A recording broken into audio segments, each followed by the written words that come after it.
Hello everyone. Welcome to the What If Anime YouTube channel. Today, we are diving into an exciting new story that will take your imagination to the next level. Let's get started. What if 5th Hokage Naruto Namikaze got sent back in time during the Kyuubi attack part 1? Let's start the video. Wake him up. I woke up a few minutes ago, stated Naruto as he tested his restraints, his eyes covered by a thick cloth and his body chained to a chair. Chakra suppressors, huh? Is that why can't I activate the Rinnegan? And why can't I feel Kurama? Well good, that will save some time, stated a familiar voice. Care to explain why we found you with a whirlpool and Konoha headband?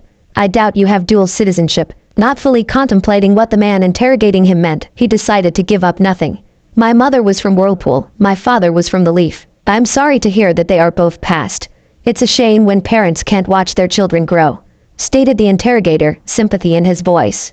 Though I question, are you a Yamanaka? The Yamanaka? I'm the Goddamn Hokage. How does this man not know me? Or are they trying to get me to spill secrets? Wondered Naruto as he continued to contact Kurama. As far as I know, my father was civilian born. Though I've been told I look like a Senju. Hilarious, though I suppose you would look like Tsunade if you had straight hair and brown eyes, stated the interrogator, almost as a forethought. Who sent you to infiltrate a Wagakure? I came of my own accord, stated Naruto as he contemplated his predicament. Your leader attacked my supply line to Namigakure. I came to retaliate. Wave. I sent no attack to Wave, stated another voice, one that Naruto immediately recognized. Inoki, you know me by voice alone I see, stated the Kage who hovered behind the blonde. Tell me, what happened to this so-called supply line that you say I had attacked? Cheap trick Itsuchi. You know I killed that old man in Kumo. Take this blindfold off, stated Naruto dismissively. I see, he's trying to get me off my rocker. But why though? Naruto's blindfold was removed and he was shocked to see Inoki staring him in the eyes. The much younger Inoki. What did you just say? Questioned the Sandaime Tsuchikage calmly, hiding the shock he felt when he had called out for his not-yet-born son. You heard me, I killed Inoki at the Chunin exam's invasion. Put my fist through his torso, stated Naruto, his eyes staring through Inoki and into the man behind him. There was something familiar about him. I don't have time for your insanity, dismissed Inoki as he turned to leave. Kill him. Pain not Inoki. When does the side effects of that displacement of time shit wear off? Questioned Naruto. I want my stomach to stop flip-flopping. Inoki froze, his mind racing. Get out and seal the room. Inoki turned his head and roared at the interrogator. Now, it was several minutes later when Inoki finally moved, taking up an eye-level position in front of the blonde. You said that someone, obviously of Iowa, used a displacement of time on you. What year did that take place? Naruto, finally beginning to see the possibility that something was terribly wrong, answered. 482. I see, stated Inoki, his eyes showing sympathy. That vile jutsu sent you back 35 years. It is 447. And that's not all, that jutsu removes you from your timeline and adds you to another. So you're telling me that you really are Inoki of both scales? Questioned Naruto. Yes, but not the one you knew, or apparently killed rather. That jutsu is of the highest level secrecy. The fact that you even know its name tells me that whoever became the Kage of this village saw you as a big enough threat to sacrifice their life to remove you from existence, stated Inoki with a look of disgust on his face. They would have been 35 when they casted. That is an old Uzumaki Fuin jutsu that takes away the life lived by the caster and sends the target back and away. I am extremely sorry about this. But this world is not your own. There will be differences in this world, events that haven't happened, history that has been changed from what you know. Even the very timeline may be skewed. Why should I believe any of this? I've been the Goddamn Hokage for 4 years before this happened. As far as I know, Kitsuchi set this all up and is holding me for ransom, stated Naruto as he tried to activate his Dojutsu again, meeting the same futility. I shall have a letter penned and sent to Hiruzen. It is up to you to believe me. You are currently being held in a stronghold 3 miles southeast of Iwagakure. I shall have my fastest bird deliver the letter, stated Inoki as he got up and channeled chakra into the door, unlocking it and allowing Naruto to smell the fresh air. I'm sorry this happened to you, Hokage Dono. Please allow your history to stay in your timeline. This will be my only act of kindness. Just know that the jutsu that was used on you has been used on members of this world as well. There is no known way to get back to your world. And with that, Inoki disappeared out the door, leaving Naruto in the interrogation room unwatched, and from what Naruto could tell, he was completely unguarded. Breaking the chain around him and removing the remaining restraints, Naruto found that he had 8 chakra suppression tags around his body. Okay, that's excessive. Once all of the seals were removed, Naruto channeled some nature chakra and found that the stronghold had actually been abandoned, though he could feel a large group of ninja on the outskirts of the far wall. Naruto attempted to hurration away, but was unable to find any markers other than the ones in his kunai pouch, which he flashed to. Deciding that it wouldn't be a good idea to wear his cage outfit, he sealed his possessions into the seal on the back of his palm. Naruto checked once more and found that the ninja were heading back into the stronghold, so he entered sage mode and fled out the nearest wall, blowing through the brick and mortar, then heading south as fast as he could. Sir, I believe it was wise to let that man go. When he removed the chakra suppression seals, his reserves boosted too well above yours, and when he left his reserves exploded, stated the man that had interrogated Naruto. You're dismissed, Mr. Morino. You will keep the secret, stated Inoki as he floated into the air and began moving toward the village. Kitsuchi, what could have caused my son to use the forbidden jutsu? And on a cage no less. 6 hours later, Naruto had been running through all the possibilities in his mind as he ran through the woods. It was quickly becoming obvious that Inoki had been telling the truth, and that this truly was the past, or a past. After Naruto accepted that, he began concocting his next step. Obviously he would work to get back to his world, but if Inoki was correct, then he would have to wait for Jiraiya to pull him back from the other side. That would mean that Naruto would most likely be stuck here for an unknown amount of time. But what if I am stuck here? That thought made him stop in his tracks. Maybe I'll give it a month. If I'm still here in a month, then he'll settle down and start building a new life. Jiraiya needs to hurry up with his seal. Konoha, Team Saratobi stood across from Harrison, having been summoned just moments ago. I just received a notice from Inoki. He claims to have just captured and released a ninja claiming affiliation with our village. He says the young man is extremely powerful and loyal, and that he would not be in our records, stated Saratobi, gaining various looks from all three of his students. What ninja would we have operating near Iowa? They bowed out almost a year ago, stated Jiraiya. Is there any chance it was one of Danzo's men? How powerful is he? Questioned Orochimaru.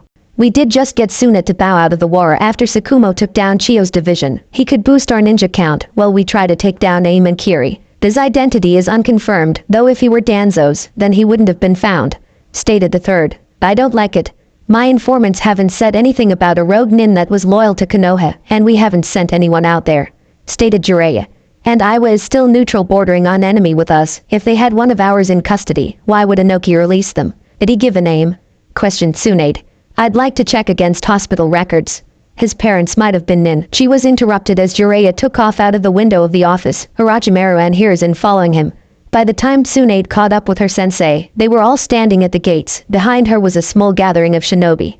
But it was what was in front of her that had Jiraiya so tense. The tall, extremely muscular, blonde young man was staring down Orochimaru with a smoldering glare. His tight black muscle shirt and baggy pants somehow made him look more menacing. I assume you are the one Inoki specified, stated Hiruzen. I'd appreciate it if you didn't direct that killing intent at my pupil. With all due respect, sir, he was the one that directed it at me first, stated Naruto as he looked over them. Wow, pervy sage looks young. Tsunade and Orochimaru look the same. Go figure that. With pitiful killing intent like that, I could beat him to death with a blade of grass. You are an unknown being that was moving at the village at a high rate of speed, stated Orochimaru. You're quite lucky that I didn't kill you. Naruto ignored the snake summoner's spike of chakra and instead focused on the third Hokage. Naruto knew he would have to gain the man's trust, and other than the Hokage's password, that would be a tall order. On top of that, Konoha was still at war with Kiri and Aim. If Naruto was correct, then Jiraiya being in the village meant that the trio had not yet fought Hanzo of the Salamander, which also meant that his would-be father was most likely not yet in the village, nor was his mother. That was why Kurama wasn't responding to him and why he couldn't use his Rinnegan. Kurama must have either stayed in his time or was sucked into his previous host. Without Kurama, Naruto didn't have a strong enough link to the sage, and most likely couldn't use the first 4 forms of his Dijutsu either. That would mean that Kurama was still in Mido. That meant a new problem. Without Kurama, Naruto would need to stay in Sage mode to use his fighting style. Thank God he still had Hiraishin in Sage mode. Okage-sama, Inoki of both scales, said he sent word. Did he inform you of myself? Questioned Naruto as he visibly relaxed, confusing most watching, as they were all completely on edge. Indeed. He claimed you were completely loyal to my village. Strange coming from another cage, stated Hiruzen. You appear to be well trained. Who trained you? A toad, a slug, a swordsman and a monkey, stated Naruto, drawing an arching eyebrow from the sandame. Oh, and a scarecrow. Can't forget him. I see, stated the professor, his mind wandering. The toad contract only has 3 names on it, and Jiraiya is the only living summoner. The slug contract has only ever been in Senju hands. And a swordsman. Not many Konoha use swords. That's Kiri and Kumo and the royal family of Yuzu. And a scarecrow. The Haddock perhaps, but Tsukumo and Indi are the only 2 left. Sensei, he feels dangerous, stated Jiraiya. Only 3 people ever felt dangerous to Hiruzen's student, and that was Hiruzen himself, Danzo Shimura, and Tsukumo Haddock. I want you 3 to take him in, but leave him alive, stated Sarutobi before he raised his voice and looked out at Naruto. I advise you impress me. I'd like you to answer some questions once you've recovered. Before most could blink, Orochimaru appeared behind the blonde and aimed a kick at his head, only for Naruto to catch his leg effortlessly, smashing Orochimaru into the ground before backhanding him across the cheek, sending him bouncing away like a child's ball. Jiraiya and Tsunade simply stared in awe. The blonde had just effortlessly handed Orochimaru his own ass, and the snake summoner still wasn't getting up. He hadn't even moved his feet. But it was something that Jiraiya saw that made him quake in his sandals. Just as Orochimaru had launched his kick, the pigment around the blonde's eyes changed from smooth tan to dark orange. Even though he couldn't use Sage Mode, he knew that happens when Fukasaku used in their spars. No, that's impossible. It's not the first time we have seen Orochimaru get overconfident, stated Tsunade as she entered her battle stance. No, I wouldn't fight him. Not only would he defeat me effortlessly, he is a rank higher than I am, stated Jiraiya, confusing Tsunade. Hiruzen Sarutobi simply nodded. Tell me, Jiraiya. As an elite jonin, how's this young man a higher rank than you? Whatever his summon is, he has become a master. I no longer doubt he could kill all of us if he wanted to, stated Jiraiya, his hands shaking. What has gotten into you? Questioned Tsunade, watching him shake like a leaf. So what, he has a summon, all 4 of us do. Jiraiya is correct. Anbu. Bring him to integration, stated Sarutobi as he looked over the young blonde who was staring at the Hokage monument. Please come along. A sage. I too saw the pigment change in his eyes towards him. Once again. Name, rank, affiliation, date of birth and ninja ID, stated the Hokage's Inomaru. Inoichi's father, if Naruto guessed correctly, monitored his vitals, a simple but effective way to detect lying. But the Sai, Naruto repeated. Naruto Uzumaki Namikaze. Got him Hokage, Kanahagakure October 10th, 465, 012607. He believes he is telling the truth, stated Inomaru surprisingly. He's either under a jinjutsu or he is actually telling the truth. You'd be shocked at how much chakra it would take to put a jinjutsu on me, stated Naruto with a laugh, raising Sarutobi's suspicions. You are dismissed then, Inomaru. Please apply the soundproofing seals, stated Hiruzen to the Yamanaka head as he sat down gracefully across from Naruto and waited patiently. You claim to have been Hokage. I believe you know what you need to do to confirm that with me. Naruto once again found himself marveling at the fact that Hiruzen Sarutobi, the legendary 3rd Hokage, was no older than 35. Naruto could tell that he was extremely powerful. He remembered back to the fight against Orochimaru, how frail the man looked as he handed him the title of Hokage. No way I'm going to let that happen here. I won't let you make that mistake twice, Jiji. How bad would it turn out if I just killed him? Even though the eyes of the stone see all, it is the ears of the shadow that warn, recited Naruto, his eyes matching Hiruzen's as they analyzed each other. Sarutobi nodded grimly. So what you say is in fact true. I am the only living person that knows that verse. The Noki said that it was a result of an old Uzumaki jutsu. In my time, we were at war with Iwa. I was leading the charge to finish the fight. Actually, I was the only one leading the charge. I was absorbed by an unknown jutsu, then I woke up in an Iwa stronghold, stated Naruto honesty. I need to find his notes. If my great-grandfather invented this jutsu, then maybe his notes can get me home. Why attack yourself? Did you not have good generals? Questioned Sarutobi, his mind swirling.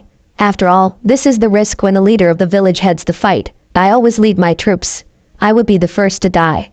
In my 4 years as Hokage, there was only 3 field casualties under me. I drank myself to sleep for a week before I got over it enough to reform my policies, stated Naruto. There are 9 cage-level ninja in my village that can take over my responsibilities should I fall. An admirable trait. Would you join this village, even as a chunin? Questioned the Hokage. 9 cage-level shinobi.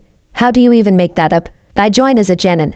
This is my village and these are a few of the people I loved in my time. I'd only join this village, stated Naruto. But I would be truthful with you, I must return to my own time. I long for my loved ones, and it's not even been a day. Matters of the heart are not a fickle subject, stated Hiruzen sympathetically, thinking of his wife and soon-to-be-born son.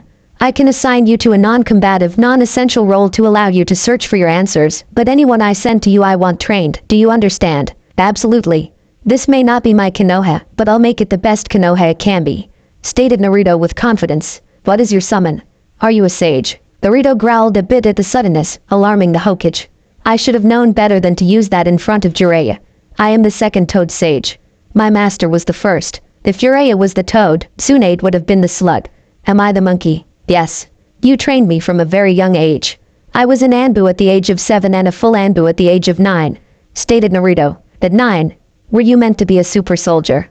Questioned Sarutobi. Were we always at war? Of sorts. My father died the day of my birth, as did my mother. Their death left me as a target, stated Naruto as he looked the Hokage in the eyes. In my time, my father was the Yondaime.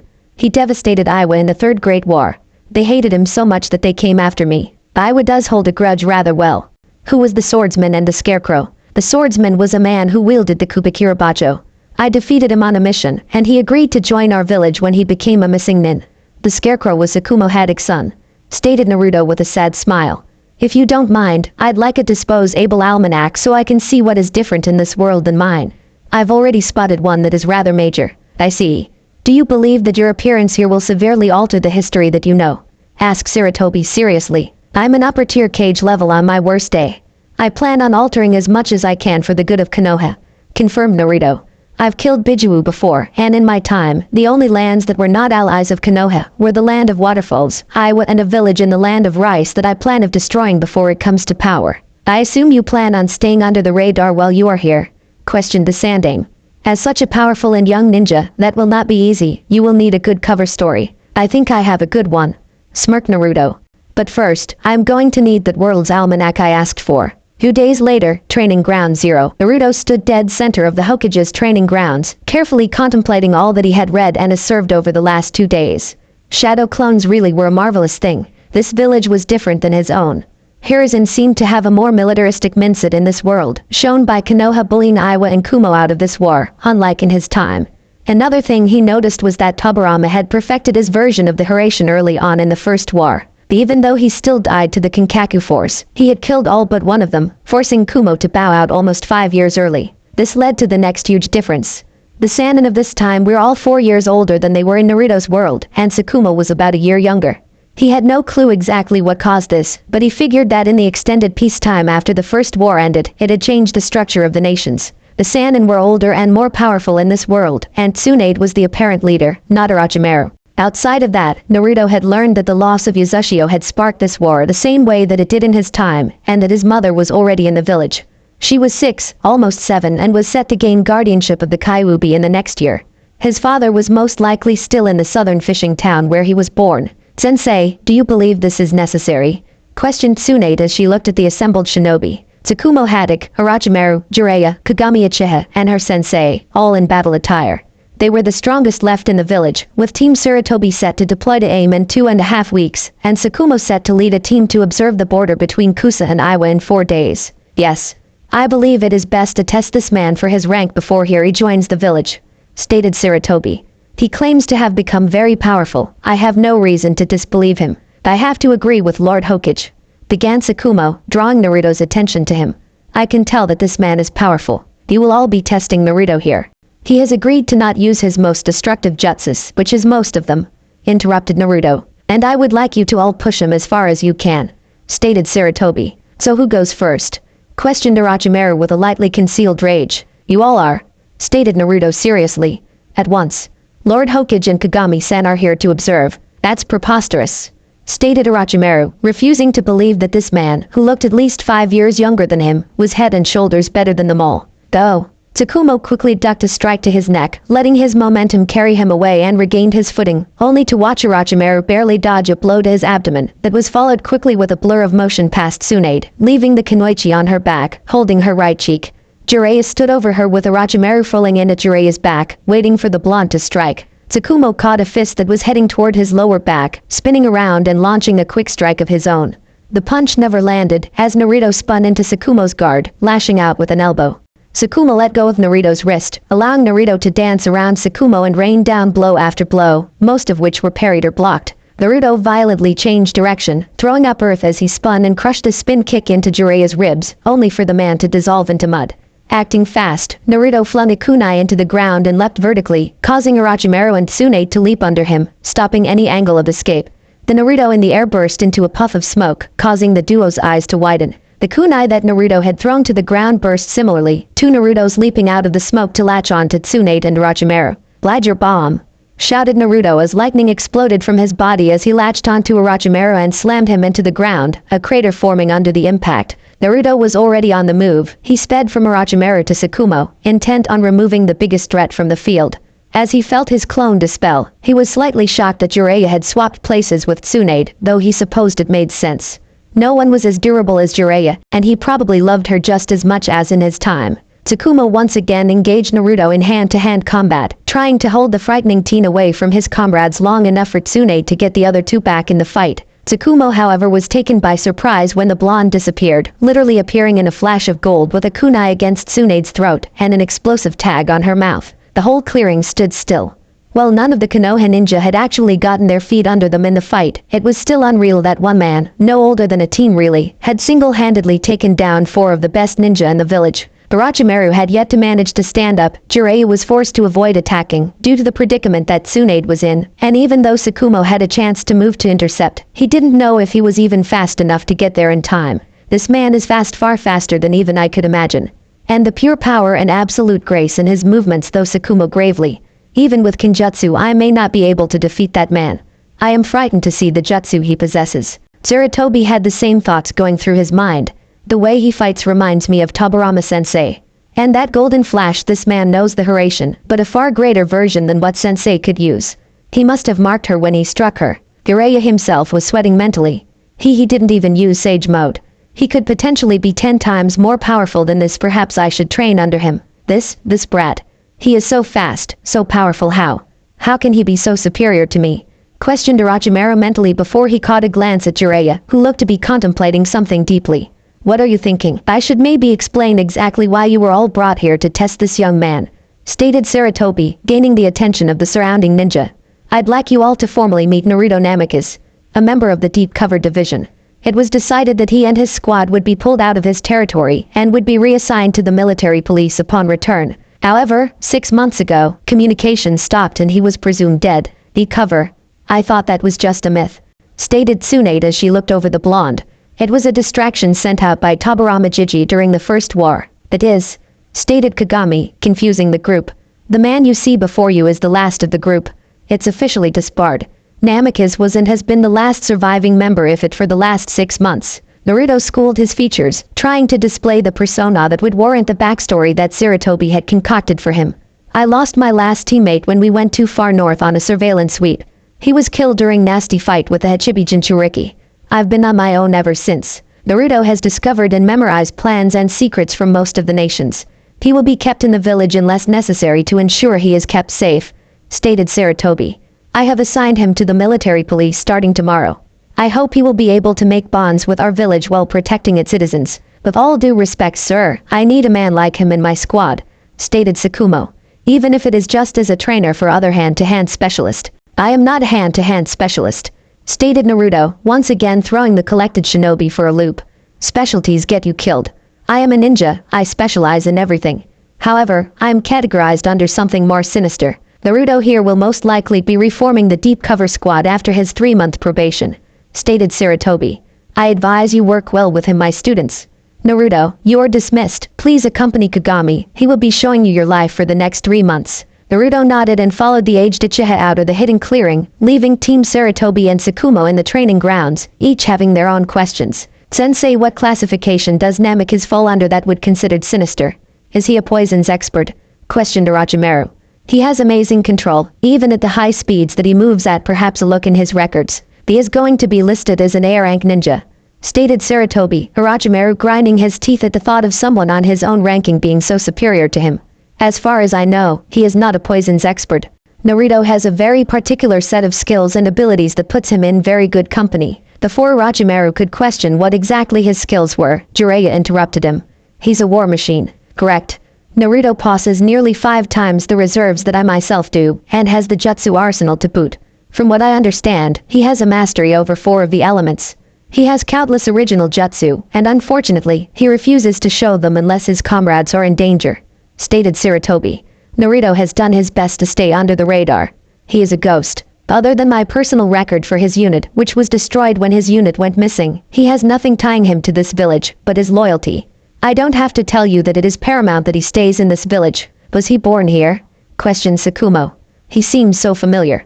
I could swear I have seen him before. No, Naruto comes from a farming village in the Southlands, much like Jiraiya and you.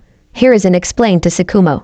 That reminds me, I will need to send someone soon to check on the orphanage. With a nod, Tsukumo left, intent on spending the rest of his free time in the village with his wife before he was deployed. Sarutobi waited a moment so that he was left alone with his students. I hope this has humbled you all. Naruto is 6 years younger than you, and his power exceeds all of you. He is not alone in this world. When you are deployed to AIM, you will see what I am implying. You are dismissed. Police headquarters. Naruto had to admit, it was somewhat unnerving to see all the Uchiha in the village, but even more unnerving to see a cluster of them in the police headquarters. He followed Kagami into the building, his newly donned Chunin flak jacket causing some odd stares as he followed the older Uchiha into the main office. Many of our ninja are of the Uchiha clan, but there are some that are not. Luckily, with your history most will see you as a battle-hardened warrior.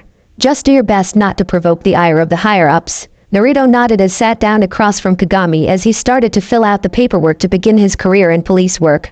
The Sandaime had been surprised when Naruto had suggested he be enlisted in the police force, but Naruto explained that he could help more in the long run if he did his probationary time as a public figure. The more exposure he had, the more people would want to find out about him themselves. If everything played out nicely, by the end of his 3-month probation, Naruto would be an accepted and hopefully respected member of the village. Then his real plan could start. If he was in the village that long, that is. Kagami-sama, we have a new recruit, questioned a young but deep voice behind Naruto. Naruto paid him no mind as he continued to fill out his paperwork. Ah, if it isn't little Fugaku, stated Kagami as he looked over Naruto's shoulder, getting a sound of agitation from the Uchiha. Yes, my nephew. Naruto here requested to become an officer when he returned to the village a few days ago. Fugaku, Sasuke's old man, thought Naruto contemplatively. Wish I could just use a shadow clone to do this, requested. Questioned Fugaku as he rounded the table and stood diligently at the chief's side. Most non-Uchiha shy away from the police. It's rather rare that one would like to join. I suppose I'm not like most people, stated Naruto as he handed the forms back to Kagami and extended his gaze to Fugaku. Nice to meet you, I'm Naruto Namikaze, Fugaku Uchiha, stated Fugaku as he stared down Naruto, his hand unmoving. Kagami sighed, his nephew wasn't the best with people. Naruto, report to the academy, you'll be filling in as a liaison when Kamito isn't available. Do you know the way? I believe I do. Have a good day Kagami-sama, you as well Fugaku, stated Naruto before disappearing in a flash of gold, startling the ninja in the office. There is no doubt about it. That boy is performing the Hiraishin. Thought Kagami as he reminisced about seeing Tobirama use it in the first war. To use it so easily, just where have you been hiding this boy Hiruzen? I'd advise you not make an enemy of him, my foolish nephew, stated Kagami, his tone serious. You may both be Chunin, but he is your elder, and he is exponentially more powerful than you. I doubt that seriously, stated Fugaku. He's a fisherman. It's not like he is Sakumo or Jiraiya. You're right, admitted Kagami, the smirk on Fugaku's face growing. I watched Naruto not only hold his own in a spar with Sakumo and Jiraiya, but Tsunade and Orochimaru as well. And he won. Man, this place is so different than the last time I was here, stated Naruto as he walked through the entrance to the academy. The 2 large wings hadn't been added yet, the building was only the grand hall and the training grounds. Naruto had snooped around, finding the spots where a student could hide or a fight would be likely to happen. Overall, he was impressed with the chakra levels he was feeling. Haruka, all my classmates, damn, I've got to put it out of my head for now. Jiraiya can get me back, I know he can. Unlike in his days at the academy, there seemed to be a handful of Jonin-level shinobi in the building, though that could be due to the fact that they were still at war, and they seemed to be on high alert throughout the village. So caught up in his musings, he missed what a passerby had said to him as he walked down the main hall. Oh, I'm sorry miss. You were saying. Naruto however had missed more than her question, he had missed her face as well. Dark blonde hair framed her face, her deep green pupilless eyes were slightly covered on the right side of her face by a low-hanging bang. Her hair seemed to trail down her back in a tight ponytail that disappeared behind her shoulder. Her face was a light tan, her pointed nose and full lips standing out above her round cheeks and pointy chin. I asked if you were lost. I've watched you walk past my room twice now. It was weird enough when I saw you outside, now you're in here. Naruto was taken aback by her dismissing tone. Well, this woman was stunning. She, too, was wearing a Chunin flak jacket, and her tone left a lot to be desired. Behind her, Naruto noticed that her room was actually a classroom, the last of the students filtering out. Yeah. I was assigned as the assistant liaison officer. I'm looking for my new boss's office. The blonde woman's face turned dark for a split second before she again smirked. Why did it seem so familiar to him? I see. He already left for the day, had to take one of the students to see the Hokage after she beat up some of her classmates. Nice one, Mom. I guess the rumors weren't exactly exaggerated, thought Naruto as he once again scanned the hallway. Then I guess I best return to headquarters. It was nice to meet you. Then with a smile of his own, he flashed away, leaving the woman and a fellow teachers that had been watching the exchange in awe. Kina, who was that? The blonde woman, now known as Kina, simply shook her head. I don't know. He said that he was the new assistant liaison, and when I told him that Kamito had left for the day, he disappeared. He must be quite fast to simply disappear like that. Police HQ. Naruto walked into the main offices and walked up to Kagami's desk, thankfully finding him still at his desk. Sir, could I get the basic records of everyone who is authorized to work at the academy? My supposed teacher was absent and I'd like to get started somewhere. Well then, he is extremely strong and a good tactical thinker. Just where did Hiruzen hide him away? Kagami looked Naruto over, finding him to be quite serious. I'll have them sitting on your desk in the morning. Kamito is off tomorrow and classes will be out. It should give you plenty of time to settle in both here and at the academy. Thank you, sir, stated Naruto. Man, if all the Uchiha were as cool as this guy, then Itachi wouldn't have had to finish them off. You have potential. I do not know where Hiruzen hid you, but I'm glad to have you on my force, stated Kagami as he sat back and looked the blonde in the eyes. Don't make a fool out of myself or Sarutobi. Am I clear? Crystal, sir, stated Naruto, his surprise at Kagami's drastic change in tone hidden behind a facade of indifference. Good. You are relieved for the night. I suggest the hot springs. As long as Jiraiya isn't up to his antics, you should be fine, smiled Kagami. But then again, he really isn't a problem for you, is he? Training Ground 3. Jiraiya sat beneath a tree on the edge of the training ground, his hands scribbling across the page at high speed, intricate designs appearing as he moved. Tsunade and Orochimaru had been sparring for a while. Orochimaru had not taken their loss to the blonde ninja lightly, and was trying to find a flaw in his style by fighting the next best jutsu user in the village, Tsunade. Jiraiya, much to the surprise of his teammates, had easily accepted the fact that they had lost, even going to the point of claiming that they never stood a chance in the first place.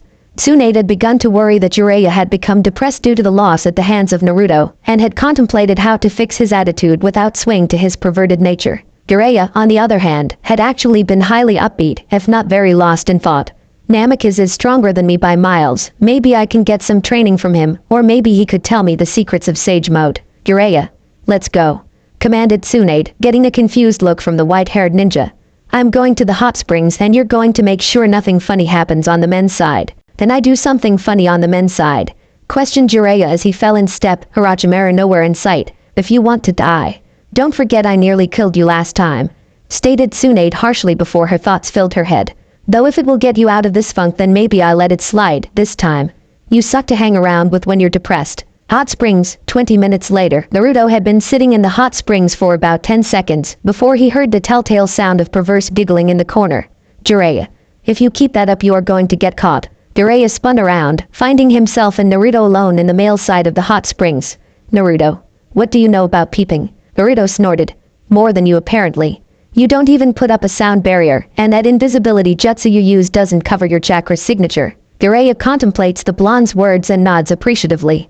You are full of surprises. I've lived a life and gained knowledge that men twice my age would be proud of, stated Naruto. If you see anything on that woman, it's because she wants you to, and the only reason that she would want that would be to pummel you. Jiraiya sat down into the water and asked a question that had been on his mind since he had first seen the blonde. How did you become a sage? Sarutobi-sensei showed me your file. Your patrol routes and drop-off points would have kept you pretty busy. Naruto sat back, his head resting on the rocks. This is pervy sage. I can trust him, right? He has always been a man of honor. I would have to reveal a very deep and dark secret to explain how I became a sage. You could say I inherited it from my teacher, though he had never completed it to my level. He knew enough to teach me. This teacher, was he human? Questioned Jiraiya, hoping to find out which contract the blonde had. Yes. He had told me that it was part of a long line of teaching. It was originally learned from the toads, but my version could be completely different, stated Naruto, doing his best not to lie.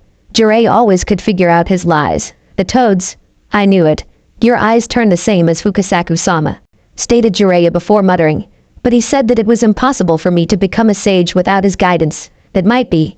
No two ninja are alike, Jiraiya, and to be a sage, you must be completely at peace with yourself and with the world. That could mean something completely different for you than it did for me, stated Naruto. But you think that Tsunade could become a sage? Questioned Jiraiya in a faraway tone. So, you love your teammate, huh? Jireya's eyes bugged out. Is it really that noticeable? No, but your spiritual chakra dips when you talk of her, or when she is near, stated Naruto. She is the heir of the Senju, is she not? And you are a common ninja. I can see why you think you can't have her. You are an interesting person, stated Jireya absent-mindedly. But you're right.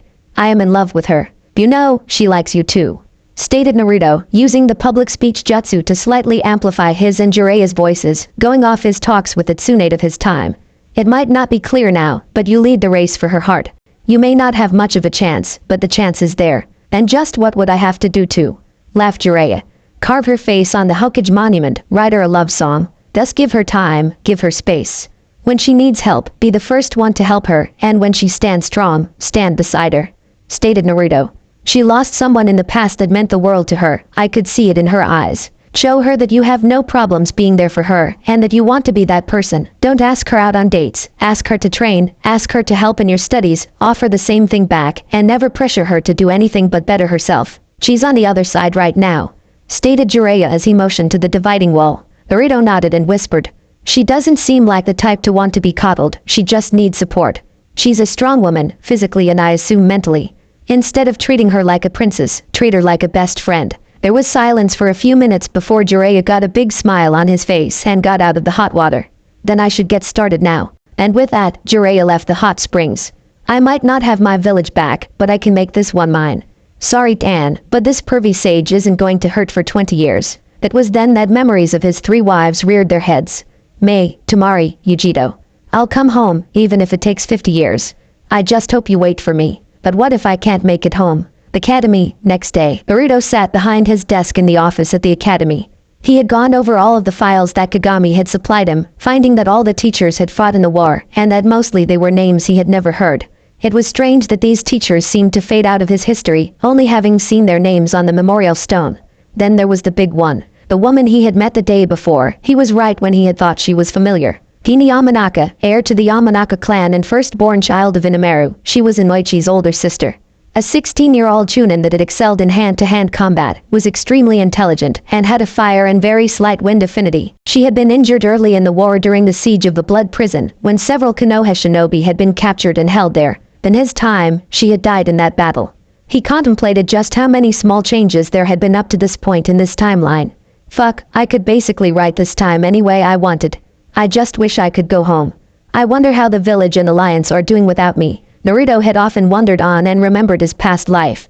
It sometimes got to the point that he would zone out almost completely, nearly hitting things or running into people.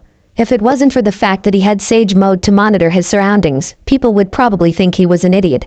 Speaking of idiots, why are there teachers here on their day off? I get the headmaster and the janitors, but teachers? Come on. That was a few minutes later that Naruto felt a familiar signature enter his range. Speak of the devil. I can tell that wind affinity of hers if being drowned out by her fire affinity. I wonder if she has ever trained it. They grew more surprised when she didn't head towards her room or the teacher's lounge, but right toward his office. When she entered, Naruto was nearly left speechless. True, she had been very attractive in her Chunin uniform, but the burnt orange dress she had on now was a knockout punch. Form-fitting and ending just below her knees, it did nothing to hide her figure, which Naruto had to admit was nearly perfect. Her hips flowed perfectly past her waist and into her thighs. Her legs seemed to go on for days until they met her black sandals. Her waist lead incredibly into her large bust, which stuck out like a sore thumb in her dress. Naruto had to admit, she wasn't as slim as Ino had been, but the extra pounds of muscle she had seemed fill her out in ways Inoichi's daughter could only dream about. Naruto was extremely lucky that he was experienced in hiding his emotions, but unfortunately, he was ogling a Yamanaka, and this one could read him like a book. Great, another pervert as our on-site officer. Naruto had to admit, her tone did not match her looks. Kina Yamanaka, teacher of room 114. A pleasure to meet you again. She raised an eyebrow, her hands finding her hips as she crossed further into the office. Aren't you supposed to offer me a seat, mister? Naruto in turn raised an eyebrow, and motioned wildly and extravagantly to the seat across from himself. By all means, Kina Haim, take your place. I, Naruto Namikaze, am at your service. Kina let out a genuine smile, though Naruto didn't know exactly why. You're a real charmer, you know that. Just because you have those adorable blue eyes, luscious blonde hair and that sexy face doesn't mean you can just stare at women. Though I do wonder how you got those scars. Doing his best to not fluster, Naruto leaned forward in his chair and rested his elbows on his desk. Then you should see me in my off-duty attire. I assure you that you will have the same reaction that I had to you and your outstanding physique. Now if I may ask, why exactly are you here? The Yamanaka was surprised to have her taunt thrown back at her, but recovered quickly and responded. I'll get to the point. Kamito isn't the best on-site officer, and I'm looking out for one of my students. She tends to get in a fair bit of trouble. Kushina, you mean? I'm well aware of her. You didn't need to come here to warn me about her. I already know all I need to know, stated Naruto dismissively, assuming that Kina was another teacher that had been run into the ground by an Uzumaki. Thank you for coming in, but if that's all you may leave, I'm sure you are a busy Kinwaichi. Kina was stunned at his dismissal. Oh, I get it. You have it in for the poor girl too. You haven't even been here a full day and you already think just like Kamito does. All you officers are the same, just because that poor girl is in Uzumaki you think you can treat her different. And I thought this guy was different. At this point Kina was nearly hovering over the desk, her face less than a foot from the unmoving Naruto. Her features became more enraged by his lack of response. Say something, damn it. You're not even in Uchiha, why do you have it out for her? Naruto stood up slowly, his face staying parallel with hers as he began to tower over her, easily standing 6 inches taller than her. My mother was in Uzumaki. Kushina-chan reminds me of the memories I have of her. Her eyes widened in horror. He wasn't lying when he had said that. She had been all wrong. He wasn't there to harass her. He was there to protect her. Oh shit. Kina, how did you mess this one up? Don't worry about your student. I'll look after her when I can, stated Naruto in a soft, chiding voice. Thank you for looking out for her. You may leave now. Kina just dumbly nodded and walked out of the room. Naruto felt her emotions fluctuate wildly all the way out of the building. I probably could have handled that one better. Then a smile crossed his face. She's a lot like Mei, Tamari, and Yujito. It's going to be hell without them. Hopefully it won't be too much longer. 2 days later, police headquarters. Police work is boring, summed up Naruto as he looked through his reports from his last 2 days. 2 public intoxications, a theft of panties, which I'm 99% sure was Jiraiya, thank God he's leaving in 10 days, and my favorite one by far, the grand opening of Ichiraku's ramen was delayed when a merchant claimed a copyright on ramen. Yeah, right. Naruto was pulled from his musings when Kamito came rushing into the main offices and shouted to Naruto. Come on kid, no time to explain, I'm going to need your help on this one. The academy. 5 seconds later, Naruto arrived to see none other than Kushina, pinning an older Uchiha to the wall, and smashing her face repeatedly with her fist. Don't you ever crack down talk my family. Crack again. Crack. Before anyone could see it, Naruto was holding Kushina by the shoulders, and Kamito was checking on the downed Uchiha. Kushina wheeled around, slamming a fist into Naruto's face, sending his head sideways. The gathering crowd grew silent as they realized that Kushina had just attacked a Chunin member of the police force. Damn, that's one hell of a punch, kid, laughed Naruto as he patted Kushina on the shoulder and looked to the nearest kid, easily shaking off the effects of a punch that felt like it came from a Chunin. You, Akamichi, what happened here? The Akamichi, which had turned out to be a young Chauza, responded. We were eating lunch when Kushina and Mikoto started fighting. Mikoto said that it was good that all the Uzumaki were dead because they were inferior. She said that the Uzumaki were just savages and that they disgraced the village, and Kushina snapped. Naruto nodded and held Kushina closer to himself. I see. And just what does Mikoto have to say for herself? What do you mean? That little shit just attacked a member of the Uchiha clan, stated Kamito, an irrational rage entering his voice. Insulting and aggravating a fellow student is just as bad as beating another student. Add to the fact that Mikoto insulted a protected clan of Konoha, and I'd say it evens out just fine, stated Naruto heatedly. There is nothing to make a case out of. The standard punishments will be fine. Many students and all teachers in the area were stunned that an officer would publicly stand against an Uchiha. You're new kid, so I'll say it nicely before I beat it into you. That brat you're holding is a menace. She gets in more fights than the next 3 kids combined, stated Kamito. Naruto looked down at the young Kushina, who now had her head down in shame. And she's one of those scum Uzumaki. She's a little cunt. Kamito found himself embedded in the wall where Mikoto had just been pummeled. Code 7, subsection G. An officer will never insult or speak derogatorily of a civilian. Code 20, subsection A. Any officer found to be emotionally or racially biased will be removed from case or assignment. Several Anbu surrounded Naruto, though none of them moved. Their captain, Rooster, along with all the captains, had been informed that Naruto was to be respected, and having seen the way that Kamito was acting, he completely agreed. Falcon, bring Kamito Uchiha to Kagami and explain the situation.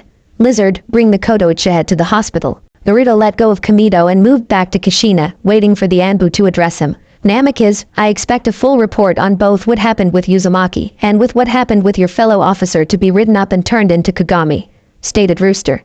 Naruto nodded and the Ambu disappeared, most likely to report back to the Hokage. Alright students, report back to your classes, stated Naruto with authority. As the rest of the students moved back to their classes, Kushina simply stared up at him with tear on her eyes, awaiting her punishment. Naruto smiled down at her and began leading her inside.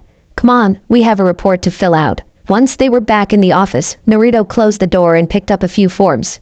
He walked around the desk and sat down, placing the forms in front of Kushina on the desk. Now Kushina, my name is Naruto Namikaze.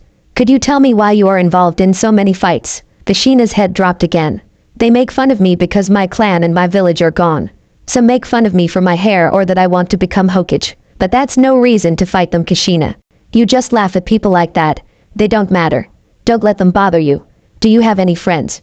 Asked Naruto, finding himself using the voice he had used with Rimi when she was younger. Gay, Chaoza and Shikaku are nice to me, but Inoichi is always really distant.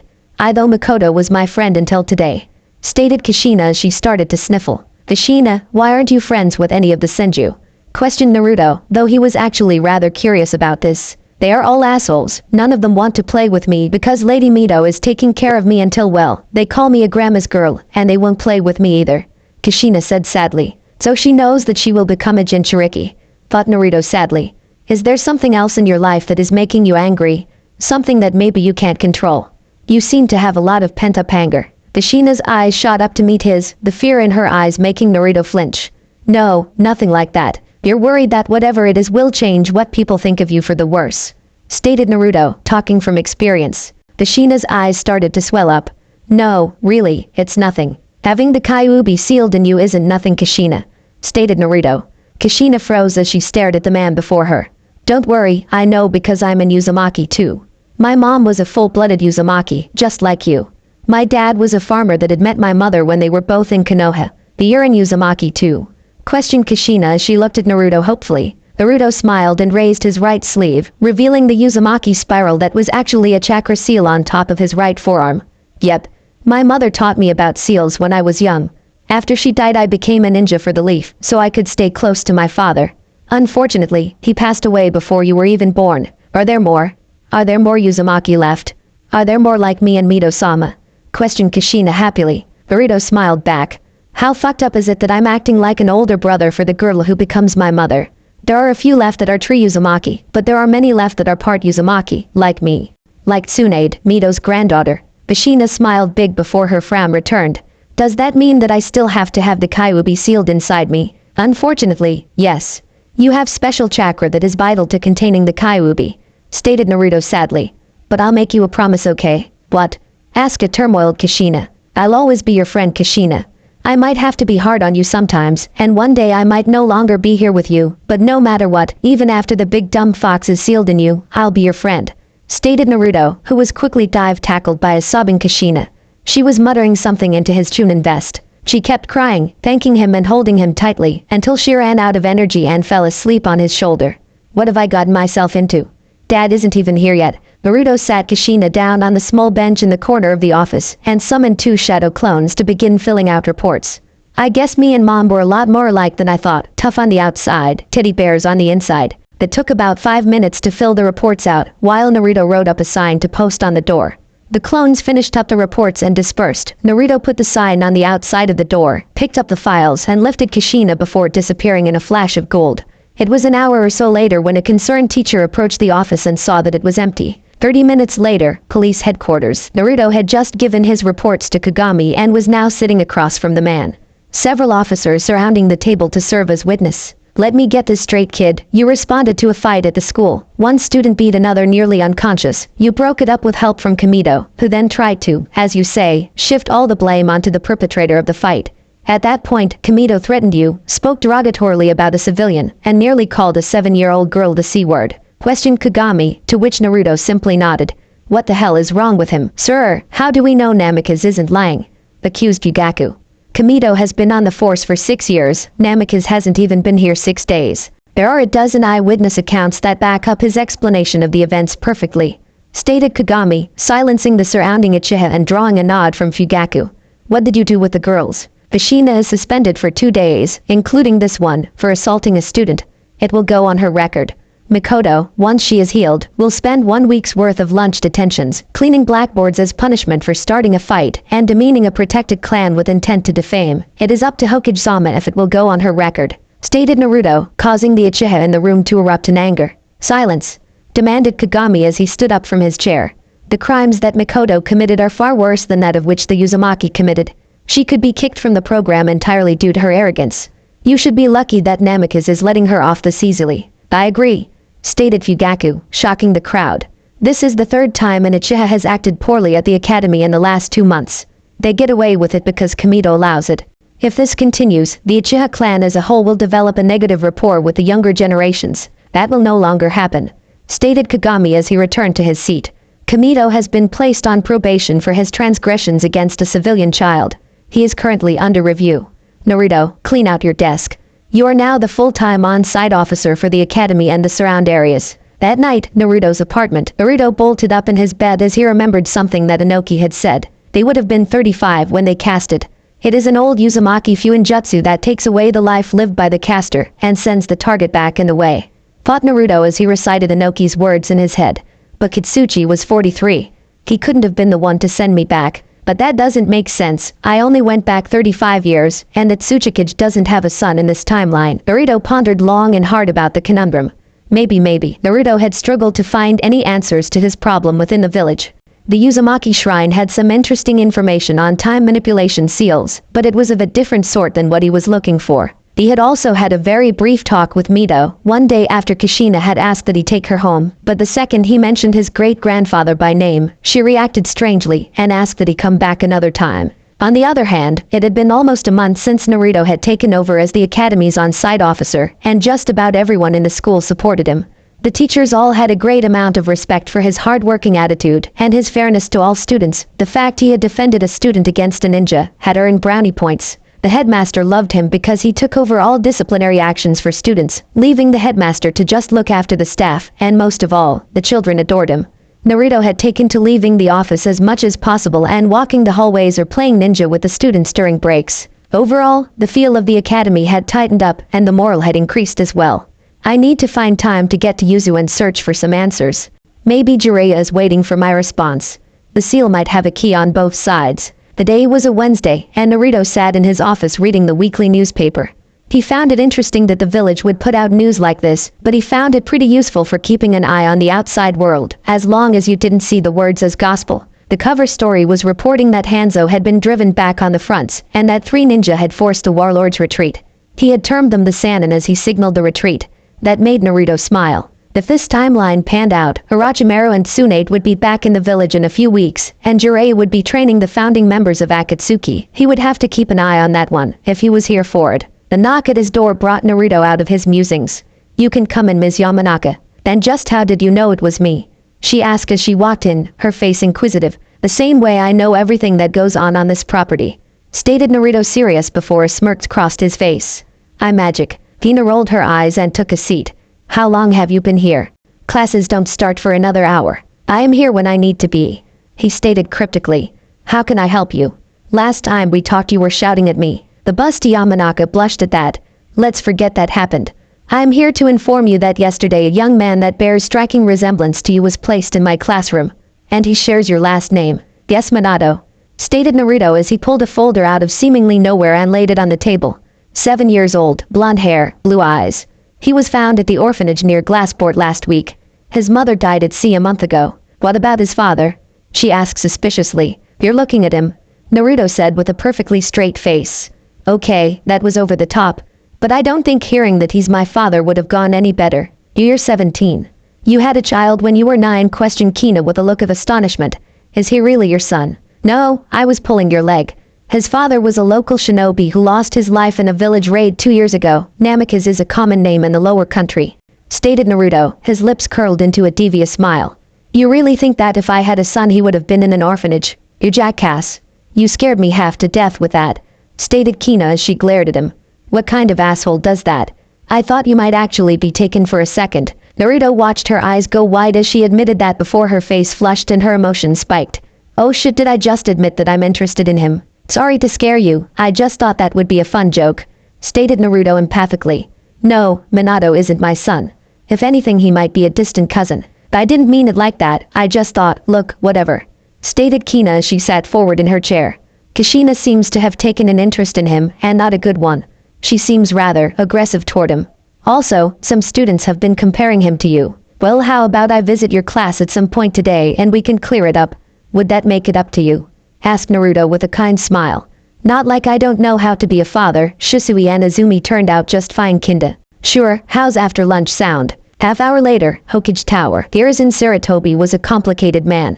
While his personality was that of a grandfather or an old friend, his political views could vary from the peace-loving nature of his first sensei, Hashirama, to the pragmatic and sometimes downright brutal nature of his second sensei, Tobirama. Some say that this is what caused him to be such a pronounced and powerful leader. He truly did love every ninja and every citizen in his village, but he was quite capable of squashing an enemy with every ounce of Konoha might if he had to.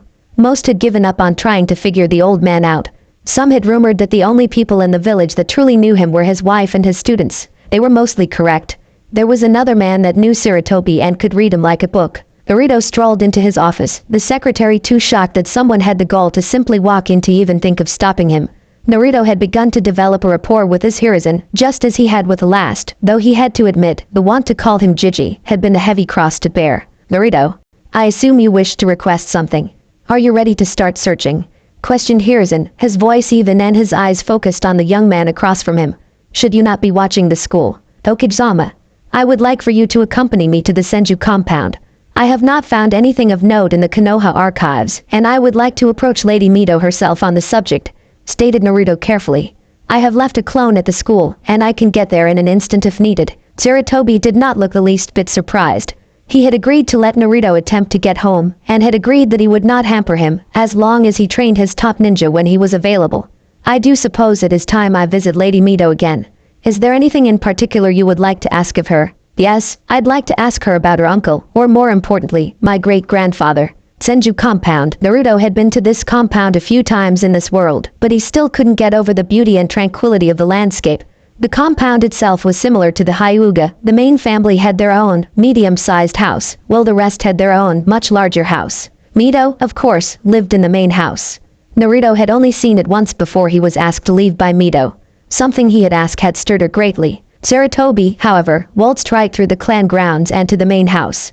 He had walked this trail more times than he cared to remember, and quite frankly was not exactly ready to be a part of the conversation that he knew was going to take place. Mito never was good at bringing up the past. Naruto let Hiruzen knock. Even the great Naruto Namikaze was deathly afraid of the woman in the building. Mito answered the door, a smile on her aging face as she focused in on Hiruzen.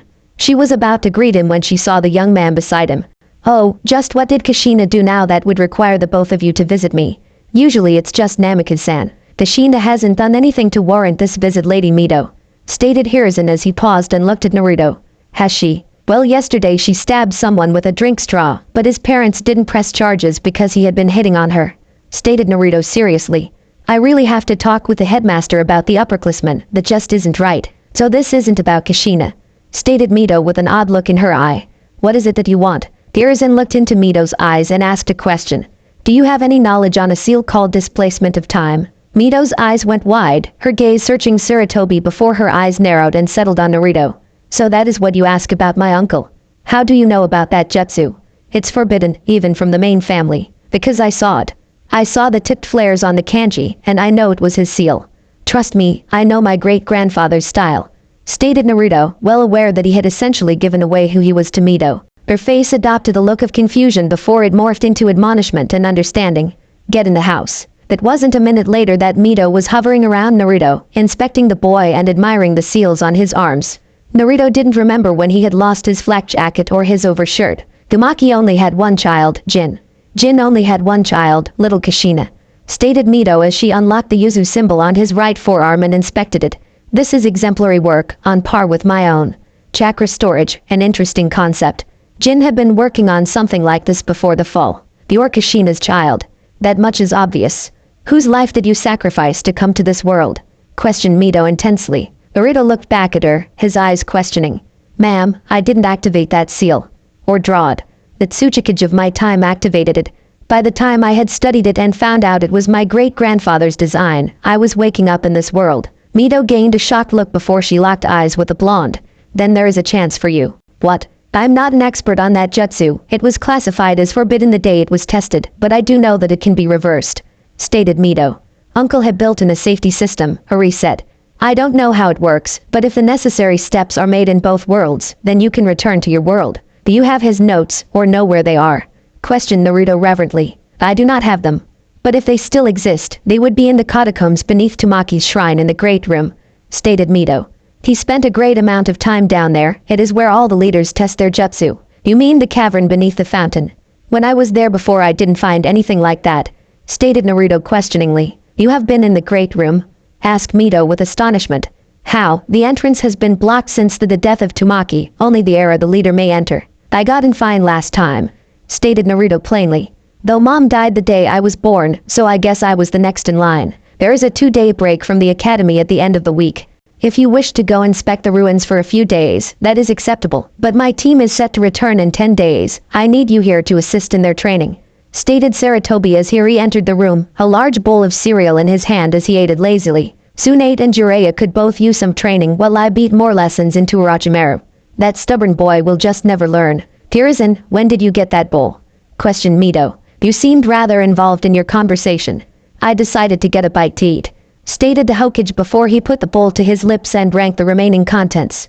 I best be off. Have a nice day, Lady Mito. I shall send over your granddaughter when she arrives. Mito ignored the Hokage, already used to his lackadaisical antics. While you're there, if you could find an artifact for me, I'll tell you what happened to the tailed beast that once resided in you. That was Naruto's turn to be stunned. Did he fuse with the Kurama in you? Is that how you know? Kurama? No, the beast in me is the Kyuubi, stated Mito. That seal on your abdomen. It has no purpose but to hold a vast amount of chakra. You being in Uzumaki leads me to believe that either you held the Kyuubi or that the village obtained another beast. Naruto looked down, his face blank as he contemplated something. When it comes time for Kushina to have Kyuubi sealed in her, if I am not here, tell her I'm proud of her. Mito didn't have a chance to respond before Naruto disappeared in a flash of gold. Mito, for her part, was rather impressed. Haracian. So the rumors are true, but who managed to snag Tobirama? Afternoon, Academy. Naruto made his way back into the academy, his mind still racing as he contemplated Mito's words. I need to figure out an escape plan. The ninja will understand a reassignment out of the village, but Kushina won't. That thought was a real downer. Mito isn't going to live forever.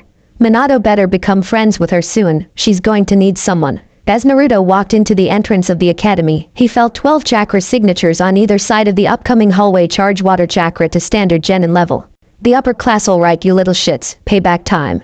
Naruto strolled into the hallway and watched as the students all launched their water whips at Naruto, the jutsu seemingly moving in slow motion as Naruto smirked. He simply continued to walk forward and let the weak jutsus hit him. The cheer came from the students as their jutsus landed, but it ended as soon as the water soaked the hallway, and Naruto, aside from being soaked, was still grinning like a madman. Lightning release. Surge. The weak burst of lightning left Naruto's feet and traveled outward, shocking all the students, throwing them off of the walls and lockers. Now tell me, what are the 3 things that caused this plan to backfire? Questioned Naruto as the students all got up.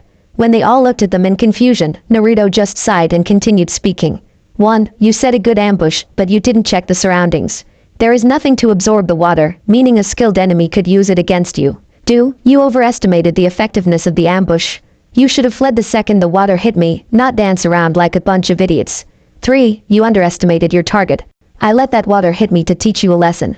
If I was an enemy of my strength, I'd have killed you all before you even got the water whips off. It was too slow. After a few seconds of silence, the boy farther away from Naruto looked up.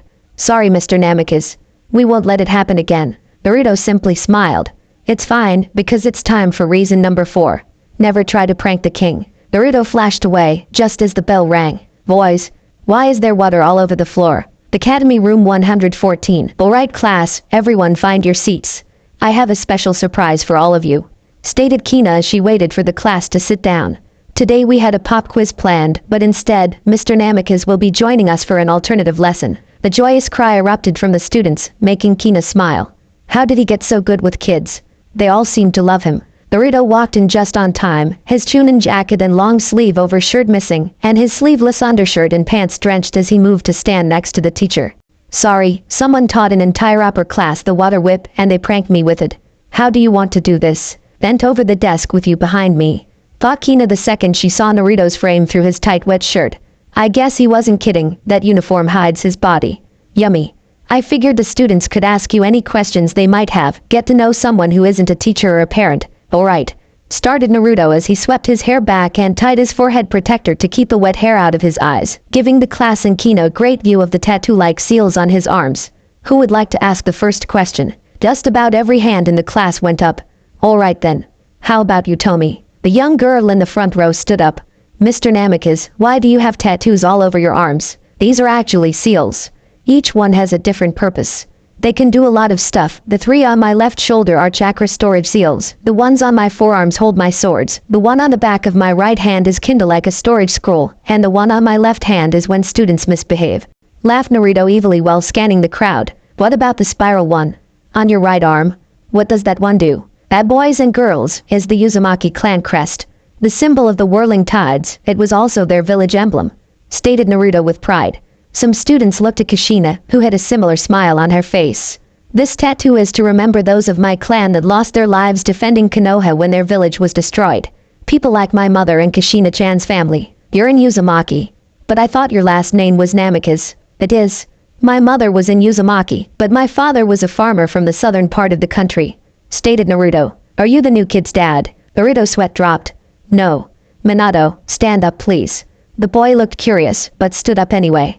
Minato is from the southern fishing village of Glassport. It is possible that we are related, but I'm not his father. I'd have been your age when I had him. You can sit down now, Minato. Are you dating anyone? Asked a girl near the back, getting a giggle from the crowd. Naruto smiled and shook his head. No, I'm afraid I don't date. Next question. Naruto missed the look that crossed Kina's face. What element do you have? Asked Chaoza, getting some nods of interest from the students. My main element is wind, but I can use all 5. Stated Naruto happily, before a thought occurred. Hang on a second. Naruto flipped through 3 hand seals and all the water that had been drenching his clothes formed into a small ball before he sent it out the window, letting it splash on a ninja unfortunate enough to be walking outside the academy, drawing a shout from the victim. There was a giggle from the students before a very wet ninja appeared in the window, Hachun and Hyuga. Which one of you little own Namikaze-san? It obviously wasn't from this room. Hyuga-san, I hear that Uchiha-san's class just learned the water whip. I assume you have just encountered it. Stated Naruto with a completely straight face, all the students frozen in shock. I will take it up with him when I go visit him next period. I believe I already know who is responsible. Thank you, Namikaze-san. I shall go change into some dry clothes. Stated to Hyuga before he jumped from the window and fled to the Hyuga compound. It wasn't much longer that the class started cracking up, none of them having ever seen something like that before. Hina, after she managed to control herself, quieted the students. Now that Namikaze-san here has your attention, let's continue. Can you teach me how to do that water thing? I'm sorry, but I'm not your teacher. You will cover the elements and some jutsu in your last year at the academy. Stated Naruto, getting some grumbles. But, consider this your lesson for the day. In my youth, I built up my stealth, speed, planning and reflexes by pulling pranks and escaping afterwards. Now just to be clear, you will be punished if you get caught, so don't get caught. Then I prank my sister. Questioned Inoichi, gaining a smirk from Naruto and a glare from Kina. I don't advise you prank her. She seems like the type that would retaliate quickly and with vengeance. Smirked Naruto as the class snickered at their teacher's expense. Oh, real funny, Namikaze. You won't be laughing when I have you moaning my where the hell did that come from? Thought Kina before she snapped out of it and spoke up. Alright class, Mr. Namikaze is a busy man, so only a few more questions before we get back to our lessons. Minato looked at Naruto and asked a question that had been on his mind since he first saw the man. Sir, how did you get those scars on your cheeks? Naruto looked out the window, gathering his thoughts. He didn't like lying to children. Before I was back in the village, when I was early on in my career, I had a great battle with a monster, one of the Biju. We lost countless men, including my mother. One of the ninja had been foolish, he broke rank and went to fight the beast himself. The lion fell apart and I was forced to cover a gap that I couldn't handle. I was hit by a blast of the beast's chakra and thrown from the battlefield. When I woke up I had these scars. Some have told me that I was marked by the beast because it respected me as a warrior. Others have said that they are a form of chakra burns. I think of them as a reminder to never abandon my comrades. The room was silent for a moment before Kushina raised her hand. Naruto Nai-san, what does it mean to be a ninja? My sensei once told me that when we are at our lowest point, we are open to our greatest challenges. Being a ninja isn't about having the coolest jutsu or having fun. Shinobi and Kunoichi fight each day of their life to protect the people they love and the village they fight for. You live a life that progressively gets harder until you die or you retire. Your entire career is going to drag you through the worst situations imaginable, beat you down, chew you up and spit you out. But you do it because it keeps your family safe. It allows the younger generation to enjoy the peace of a secure village, while you give your life to make sure that they can live theirs. Most ninja balance it out with their loved ones, with hobbies or other coping habits. This isn't a profession that you go into because you want to travel or because you like a boy or girl and want to impress them. This is a profession for those who are willing to give their lives to protect their comrades, someone who can deal with doing horrible things to keep their family and loved ones safe, stated Naruto. To take a kunai for the person next to you. To live in the dark so that someone may bask in the light. That is what it means to be a true shinobi. The students were all silent, most contemplating their reasons for becoming a shinobi, some contemplating if it was worth it, and two contemplating just what Naruto's life had been like. Hina stared at the man standing before her, not being able to get a read on him. Just who are you? You speak like a wise old man, act like a kid and have so much pain in your eyes. Why were you in a fight with a Biju? Why have you cut yourself off from everyone except your clansmen? Naruto stood before the fountain in the center of the ruined yuzu, his mind wandering as he looked into the water. I only have 2 days to search the village for answers. I already swept the archives, the leader's office and the Anbu complex. Naruto had somewhat surprised Sarutobi when he used the 2-day school break to request 3 days off to search yuzu. Hiruzen had told him point-blank that they already had searched the village and laid the bodies to rest, but allowed him to go anyway. He was a man of his word, after all, and Naruto had begun to secretly tutor the ninja that Sarutobi had sent. It helped that he had been there when Mito had backed his claim of the tomb under the fountain. Naruto dove into the water and swam down, bumping twice into hard rock, before he found the hidden passage and landed hard on the cavern floor. This was a lot easier the first time. He entered the main room of the cavern, finding it the same as in his time. Kushina's father had been entombed. He wondered how they got him down here during the battle. Putting those thoughts aside, Naruto went to the scroll at the foot of his great-grandfather's grave and began searching through it. It was an hour later that he reached the end, and with a defeated sigh he rolled it back up. Mito said it was under the tomb, but if the resting place hadn't been finalized, thought Naruto as he got up and placed the scroll back at the foot of the coffin, under his shrine. But it's not a shrine, it's a coffin. Could he have had another room? Naruto looked around. This world's great room seemed to be identical to his, but he had searched that room high and low, and had never found another room, or even a door. Naruto sighed and walked over to the wall, leaning against it. The entrance has been blocked since the death of Tamaki, thought Naruto, reciting the words of Mito as he looked at the coffin, his eyes grown wider. No, could it? Naruto moved to the side of his great-grandfather's coffin, gently placing his palm on the lid. Was it sealed after you died, because you're blocking it? Feeling his stomach flip-flop, Naruto slowly opened the lid of the coffin, only to find it empty. Oh hell, thought Naruto aloud as he lifted the lid all the way open, finding that the bedding had been shifted, as if his ancestor had gotten out of the casket. Naruto quickly backed up, irrational fear that Tamaki had come back as a zombie, nearly paralyzingly him. Wait, Grandpa Jin had somehow trapped his spirit in the village in my world. Naruto again approached the casket. This time he looked closer. The bedding was not nailed down, like it traditionally was. Instead it was loose from the bottom. He lifted it, finding a plain wood bottom with a large seal spanning the planks. The blood seal? Questioned Naruto as he inspected the seal, biting his thumb and wiping his blood across the portion of the seal. The seal reacted quickly, a bright light emerging as the middle 3 planks disappeared, revealing a tunnel that seemed to go down forever. Damn the grandpa. Now I have to make my tomb cooler than yours. The Academy, Gina Yamanaka was a strange person. Her father was an interrogation expert and she followed in his footsteps in the field, but she had never become an interrogator. She had become a hand-to-hand combat specialist, something that was far from normal in her clan, though the oddities didn't stop there. She had been injured in battle, a thin scar across her abdomen that hampered her ninja progress while it fully healed. She had decided that she would become a teacher while she recovered, but fell in love with the profession, and even after getting the all-clear for combat, she remained a teacher. She was said to know exactly what she wanted in life, and that she had the looks, skill and intelligence to get it. That was until Naruto Namikaze came along.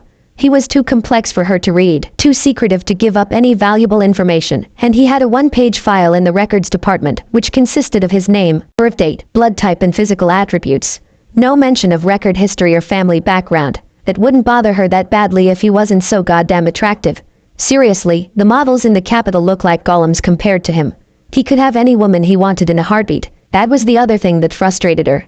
He had been in the village for over a month, and other than being nice, which she had concluded was just his personality, he seemed to have no interest at all in the women of the village. Hell, the only one she had even heard about getting more than a friendly amount of attention was Kushina. and everyone in the school could tell that the Namikaze man looked after Kushina like a brother or a father. I don't date. Her face turned sour as she replayed his words in her mind. Did something happen in his past?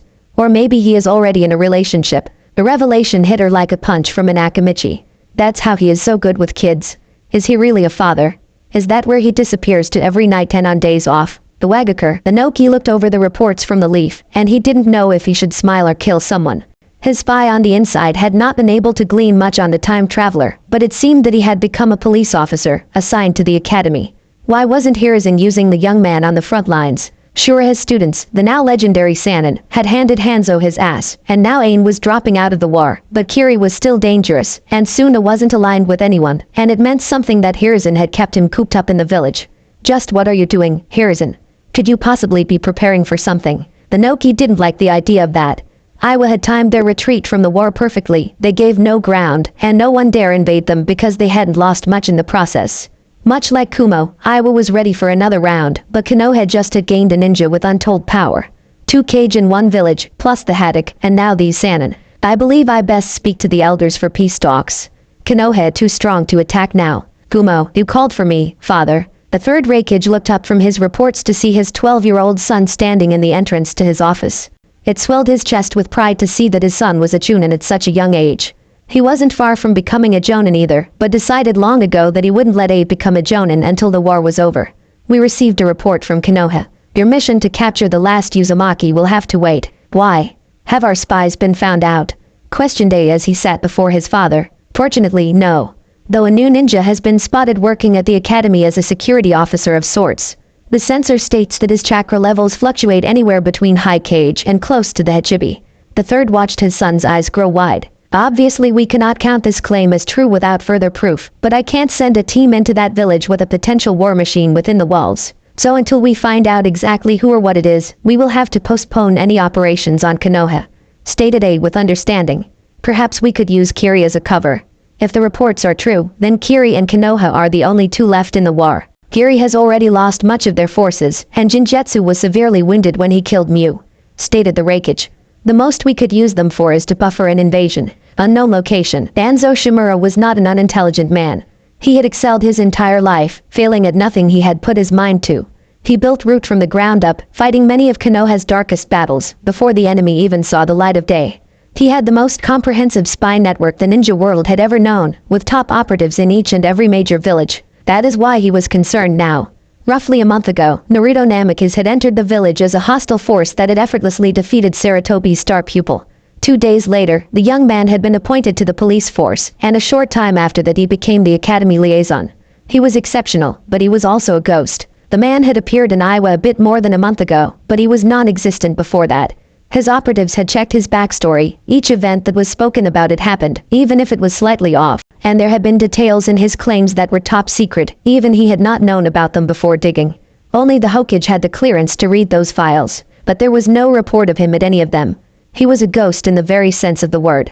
That meant one of 2 things, that the boy had covered his tracks perfectly, or that Saratobi had hidden the boy away, and they fabricated his history. If Saratobi had that amount of trust in the man, then he was special, and Danzo took a particular interest in special shinobi. Danzo still had next to zero information on the Namikaze, but that was about to change. Yamanaka. Report. Hokage's office. Saratobi had seen several horrifying sights in his life. The mutilation he committed in the first war, the widows of ninja he had sent to death, his son's birth, his sensei bending his mother over. Thankfully it was after his father had died, but still. Actually, that wasn't as bad as seeing Bawako's mother naked. Tsunade watched a million emotions run across her sensei's face. She had seen him like this before, mostly when he was remembering the first war. Sensei, just what did you see that would scar you like this? And the wrinkles, it was like she was made of chakra paper, and had a village's worth lightning chakra pass through her. What a terrible sight she was, thought Saratobi, as he shook his head violently, trying to get rid of the horrifying image. Orochimaru, Tsunade, I see that your report was not an attempt to pull my leg. Orochimaru recovered quickly, having prepared for it after his foolish teammate had left out on his own. Correct, Sensei. Jiraiya said he would stay behind to train some orphan children. He said we could use him as a frontline in case AIM repeats its attempt at invading the other lands. We can't have that. The war is all but over in AIM. We must focus on keeping Suna out of the war and finishing off Kiri. Stated Saratobi, his mind drifting to what Naruto had said before he left. If Jiraiya doesn't come back with the others, we need to go get him and bring the children back as well. Want us to go get him? There is no telling where he will be," stated Tsunade, her sadness that he had left her masked by her anger at his apparently stupid behavior. "No, not yet. I have sent Naruto on an S-rank mission. Should he return, he will go with Tsunade as an escort. I need you in the village Orochimaru," stated Sarutobi. "If he creamed us in Sakumo, what could be dangerous enough that he might not come back alive?" questioned Tsunade. "I'm afraid that is truly top secret. If he returns, it may become declassified." Yamanaka flower shop. "Daddy, can I ask you some questions?" asked Kina as she walked into the small flower shop, her father behind the counter with a gardener's apron on. She had always found it funny that her father, the feared mind walker of Konoha, had adopted gardening as his hobby. "I can't answer much about the Namikaze boy. Most that I know is confidential," stated Inamaru as he looked up from a bill he had received payment for. "What questions do you have that you couldn't gather yourself?" "Damned ad, how do you always know what I'm thinking about?" questioned Kina as she moved to tend to some sun orchids. "It's my job as a father to know what you are thinking." Now, he removed the gloves he had on and moved to the back shelves of the store. "You wonder why he is so closed off. All I can tell you is that he has recently undergone an extreme shift in his life just before he returned to the village." "Was it a negative shift? Other than losing his teammates?" questioned Kina, ignoring the fact that her father was reading her like a book the man had always been able to. "That would depend. He has little control over a multitude of factors in his life, but at the same time he has the resources to create his own path," stated the elder Yamanaka. "If I were to guess, his past has a much stronger pull than any future that he would care to create here. That young man may be powerful, intelligent, and kind, but I've seen boulders less stubborn. I'm surprised he fits so well under Kagami. They used to say that about me," reminded the Yamanaka heir kindly. "You basically named me after that saying. The more fitting name there has never been," thought Inamaru with a quick shake of his head and a smile. "If you are trying to understand the young man, you won't until he lets you. He may enjoy his time in this village, but the pull to leave is great in him. Reading his psyche reports, the fact that he is astounding with children and has an uncanny ability to attract people to him, along with the fact that he is so closed off, I'd say that he lost a part of him that he knows he can't find here. People of his type tend to develop bonds that are only breakable by death. Maybe that is why he is so protective of Kushina," confirmed the academy teacher. "He seems to put her on a pedestal above the other children. The bond between Uzumaki clansmen is not inconsequential. You can see that in the bond between Mito-sama and little Kushina," stated Inamaru as he turned to his daughter. "I warn you now, do not get between him and that girl. Whatever bond it is that they have, it's nearly unbreakable.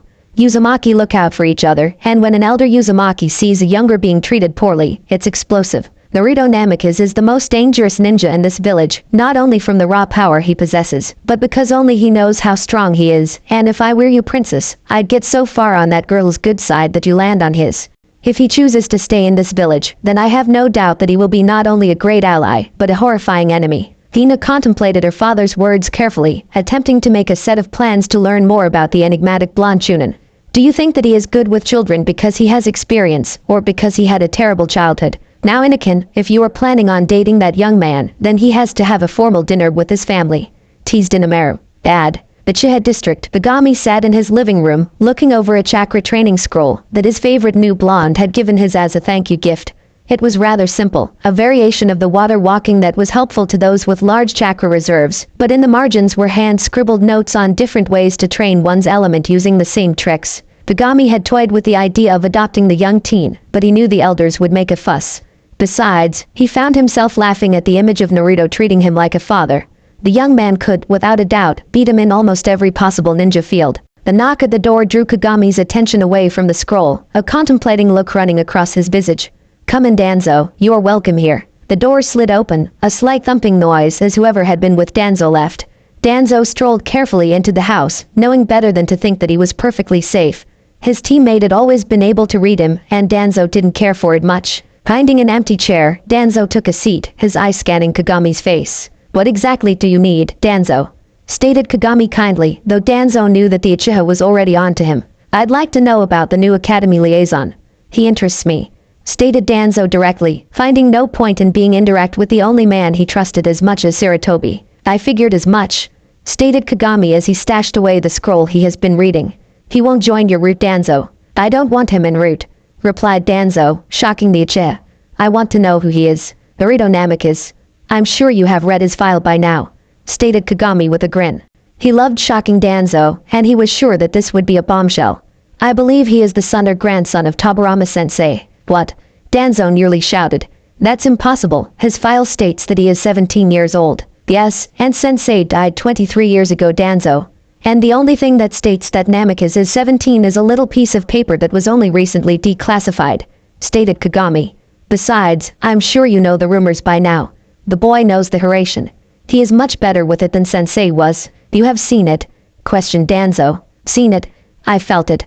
He can move people at will. I was a victim. Remembered Kagami. Little bastard surprised me with it.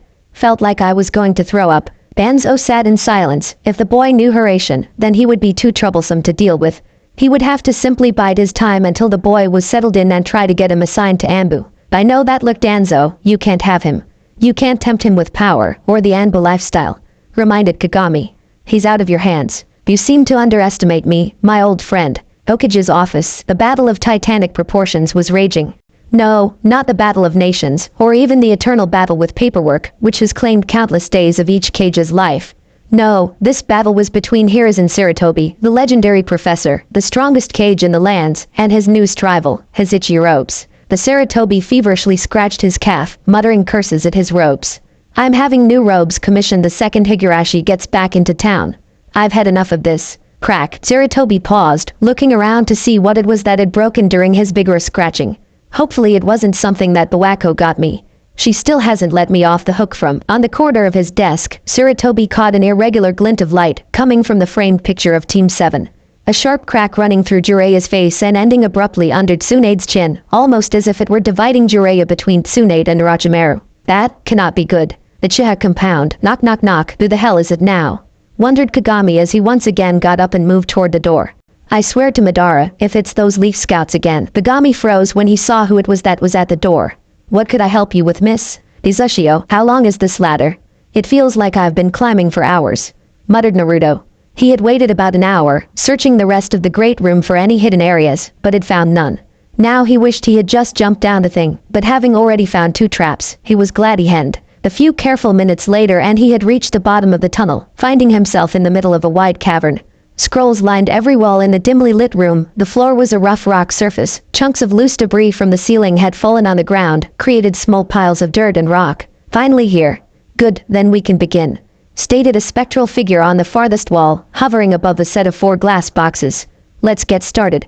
I'm the spirit of Tamaki Uzumaki, and you have seriously fucked up my plans. Hey, I didn't do this. You think I want to be here? Questioned Naruto after he regained his composure. Hey, Mito had said that she wanted something of yours. I know what it is that she wants, but that can wait. Stated Tamaki as he floated toward Naruto and stood. But to answer the question you will ask next, you coming here has messed up your world's timeline. This world isn't important in my plan. What exactly is your plan? Questioned Naruto. That also isn't important. Dismisses the spirit. The answers you seek from this room are. So ask your questions. Naruto looked at the spectral figure, his mind racing as he looked over the room. What is this jutsu? The spirit cocked its jaw, looking down in sadness. This jutsu is my greatest mistake. After I lost my wife, I invented a jutsu that works to turn back time. Unfortunately, it didn't work the way I had hoped. The first attempt sent me to this world. I landed in what would be Iowa. Knowing I went back too far, I used the rock bed as a seal platform and created an avatar to watch over this world. From what I understand, this single event happened in almost every world. That seal is a homing beacon of sorts for the world's other seals. Unlike my seal, that one can only transport people to other identical seals, and if performed by a non-Uzumaki, it kills them. Tamaki took a second or two to let the information sink in. After I returned to our world, I sealed the information here, in my crypt. It took me 35 years to perfect it, but I could never travel to my own past. I gave up on it soon after. I created the glass containment cubes to finish my work. Emotion to the cubes. These cubes are the portal to and from worlds. Here we have mine, yours, and the source of these problems I've be having my son, Jin. Grandpa Jin. Questioned Naruto. Wait, could that have been the real Jin in Yuzu all those years ago? Yes. After the fall of Yuzu, Jin faked his death and came to your world through the seal formula. I haven't been able to keep good tabs on him, but about 10 years ago, the Shodaime Hokage's youngest son disappeared from this world.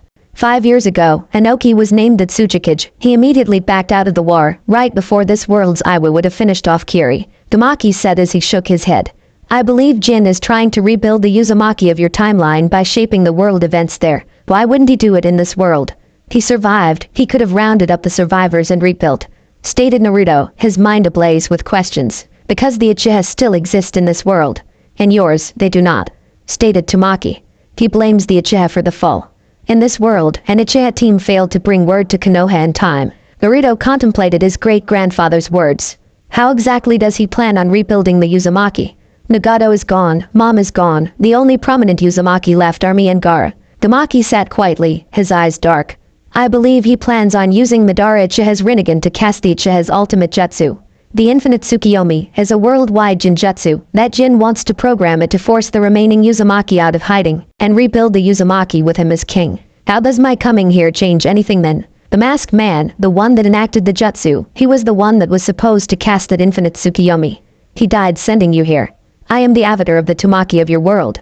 The Madara that Jin has with him is not the Madara that you met with the Senjus and I, stated Tamaki, sending a chill up Naruto's spine. That Madara is the avatar of the Madara of this world. Your Madara is still at large. Then I need to get back. If there are two Madaras, then I need to be there. Stated Naruto, his mind made up. That's not exactly possible. What? You see, you are not Naruto. You are his avatar, his clone if you will. You can only die or stay here. You won't survive being taken back to your world. Stated Tamaki apologetically.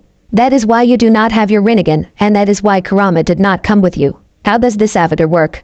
Questioned Naruto angrily. This body works like a normal body. I eat, I pee, I shit, I can get, never mind that. There are no clones that can do that. When you got sent back, you took over a body, and it was altered by your physical chakra to become a carbon copy of your actual body, right down to the seals. But like I said, anything that wasn't part of your natural being was left out.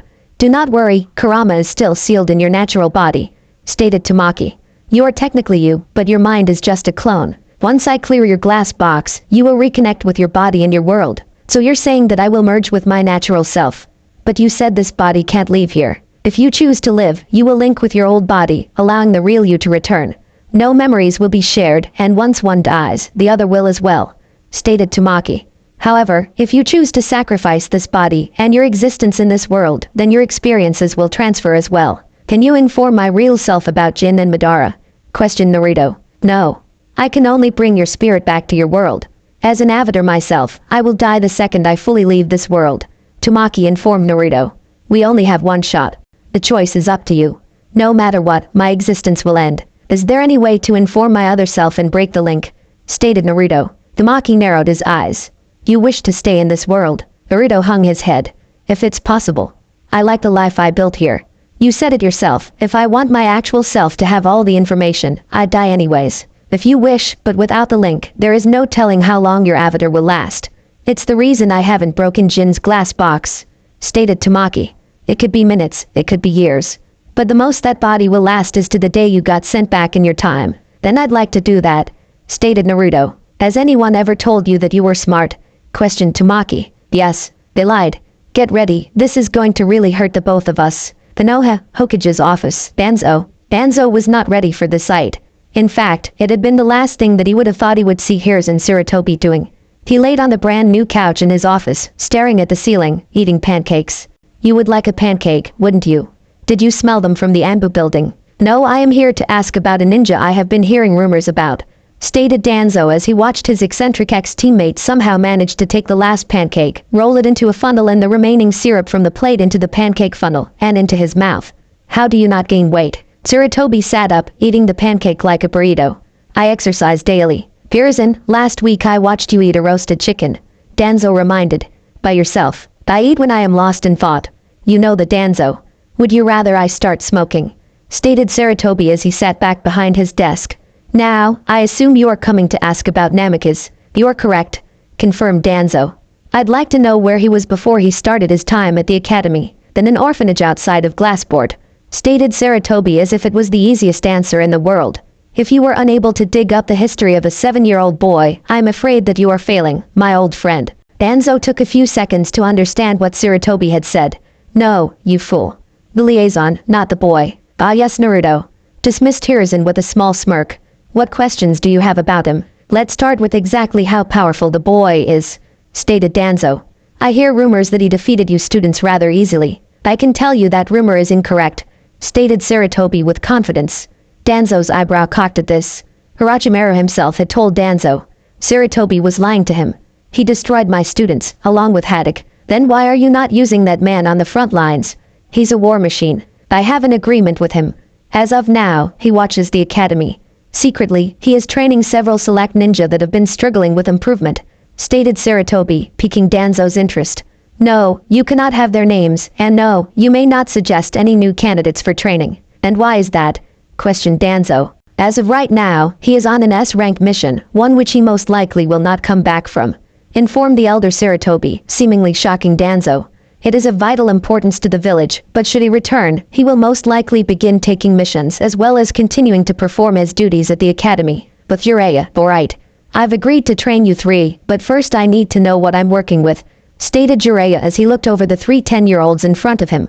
I'd like each of you to tell me what your names are, what your likes and dislikes are, what your skills are, and what your dreams are. The 3 children all seemed eager to learn. Jiraiya was sure that was because they were tired of being weak.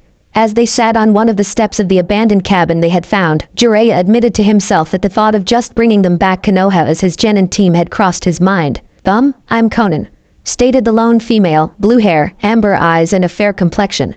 I like my friends, I dislike war. I'm really good at origami, and my dreams is to live long enough to see the end of this war. Jiraiya nodded, a pang of guilt as he knew that most of the destruction was caused by his village. Well, Conan, I'm going to make sure that you are strong enough to survive till that day. It is also my dream to end this war. I'm Yahiko, stated the next one enthusiastically. I like Omegakure, though I dislike what it has become. I like my friends and I dislike Hanzo. I'm really good at using my hands. Before my dad died he taught me how to build things. My dream is to overthrow Hanzo and find a way to stop all war, so that the reign over Omegakure will stop. Jiraiya looked over Yahiko. The boy reminded him of Tsunade's little brother, Kami rest his soul. But one thing was for sure, Yahiko was the leader of this little group. Kid, I've known a lot of people like you. Hopefully that dream can come true, because once again, I support that dream. I'm Nagato, stated the smallest of them, a pale boy with long red hair and dark violet eyes. I like my friends. I dislike war. I'm not good at much. My dream is to find my family. My mom used to say that there was a lot of us out in the world, maybe in Uzumaki. The boy doesn't really act like one, but that hair is pretty much a dead giveaway. I'll have to inform Saratobi. If anything I can tell him that we've got a lead, thought Jiraiya as he looked over the children's faces. Alright, first we are going to start with unlocking your chakra, then I'm going to teach you how to properly use it. 2 hours later, Konoha Academy. What are you going to do now, Uzumaki bitch? Questioned an older Uchiha as he and 2 other students, one an Uchiha and one a civilian, moved closer to Kushina. She was walking home after the academy let out, no other students near her. You shouldn't have beat up Mikoto, stated the other Uchiha, cracking his knuckles. This off, I'm in no mood for you assholes, stated Kushina, shocking the civilian boys and enraging the 2 Uchiha. Listen you little bitch. That asshole officer isn't here to save you. Now just lay down and take your beating, or we will make it much worse for you, stated the first Uchiha. I said piss off, shouted Kushina as she lunged at the larger of the 2 Uchiha, grabbing his collar and driving her forehead into his nose, breaking it in a spattering of blood before she drove her other fist into his throat, striking his windpipe and firing him to the ground. The civilian was next. As she dropped the first Uchiha, she spun and drove her heel into the boy's side, catching his kidney. Spinning back the other way, she punched him under his right armpit, forcing him completely off balance, where she quickly kicked straight upward, her shin connecting into the bottom side of his jaw, snapping it shut, breaking some teeth and knocking him out. Before she could target the last boy, he got behind her, catching her in a full Nelson, before he lifted her off the ground. You little bitch. You dare attack the Uchiha, I'll make sure never become a ninja. Eat shit, Uchiha, shouted Kushina as she slammed her head backwards, only for the Uchiha's free hand to block it. Put me down. No chance. You're going down for this. You attacked academy students. This is your 5th fight in the last 2 months, and that bastard Namikaze can't save you this time. I said put me down. Kushina shouted as she forced her elbows together. Immediately, 2 sick popping noises rang out, followed by a shriek of pain, as the Uchiha let go of Kushina, who swung an elbow back and caught the Uchiha in the cheek, knocking him to the ground as he shouted and shrieked in pain. Kushina turned to see the Uchiha, wallowing in pain. His right elbow was clearly damaged, as was his left shoulder. Kushina simply turned to walk home, already mentally preparing for the hell that was going to come of this. Knowing she was going to get in trouble anyway, Kushina wound her leg back and kicked the first Uchiha as hard as she could across the face, knocking him out cold. What she didn't see was two blondes has watched the tail end of her fight, both boys having similar thoughts. Izushiogakure, do you believe that you are ready? Questioned Tamaki, the glowing red cube in his hand. Once this is done, the connection will be broken, you will never return to your timeline, and you won't have any knowledge of what becomes of your former life. Naruto nodded inside. The real me needs to know the information you have given me. I cannot put my own selfish reasons ahead of my village. It's best to remember, your village is now this world's village. Good luck, my great-grandson. I will see you when the time is right. Tamaki stated and dragged his fingers across the wall, a purple light following his fingers as it opened into a swirling purple portal. For now, I am going to scare the shit out of your godfather. Naruto nodded again, sullen as he came to grips that he would never see his precious people again. His girlfriends, his village, Sasuke, Sakura, the branches. Even Jiraiya and Tsunade, he would never see those people again. Somehow, the thought that he could know all those people in this life didn't seem to help. He watched as Tamaki moved into the portal, disappearing completely. The portal slowly closed, seemingly shutting off Naruto's chance to be with his loved ones. As the portal fully closed, a yellow flash of light ripped through the crack, striking Naruto. Beware the suspicious Uzumaki, red will make way for gold. The golden mind sees the path that will light the way. Tamaki's voice echoed in his head. False Uzumaki, does he mean the Gado? Thought Naruto as he dropped a Hiraishin kunai and activated the seal.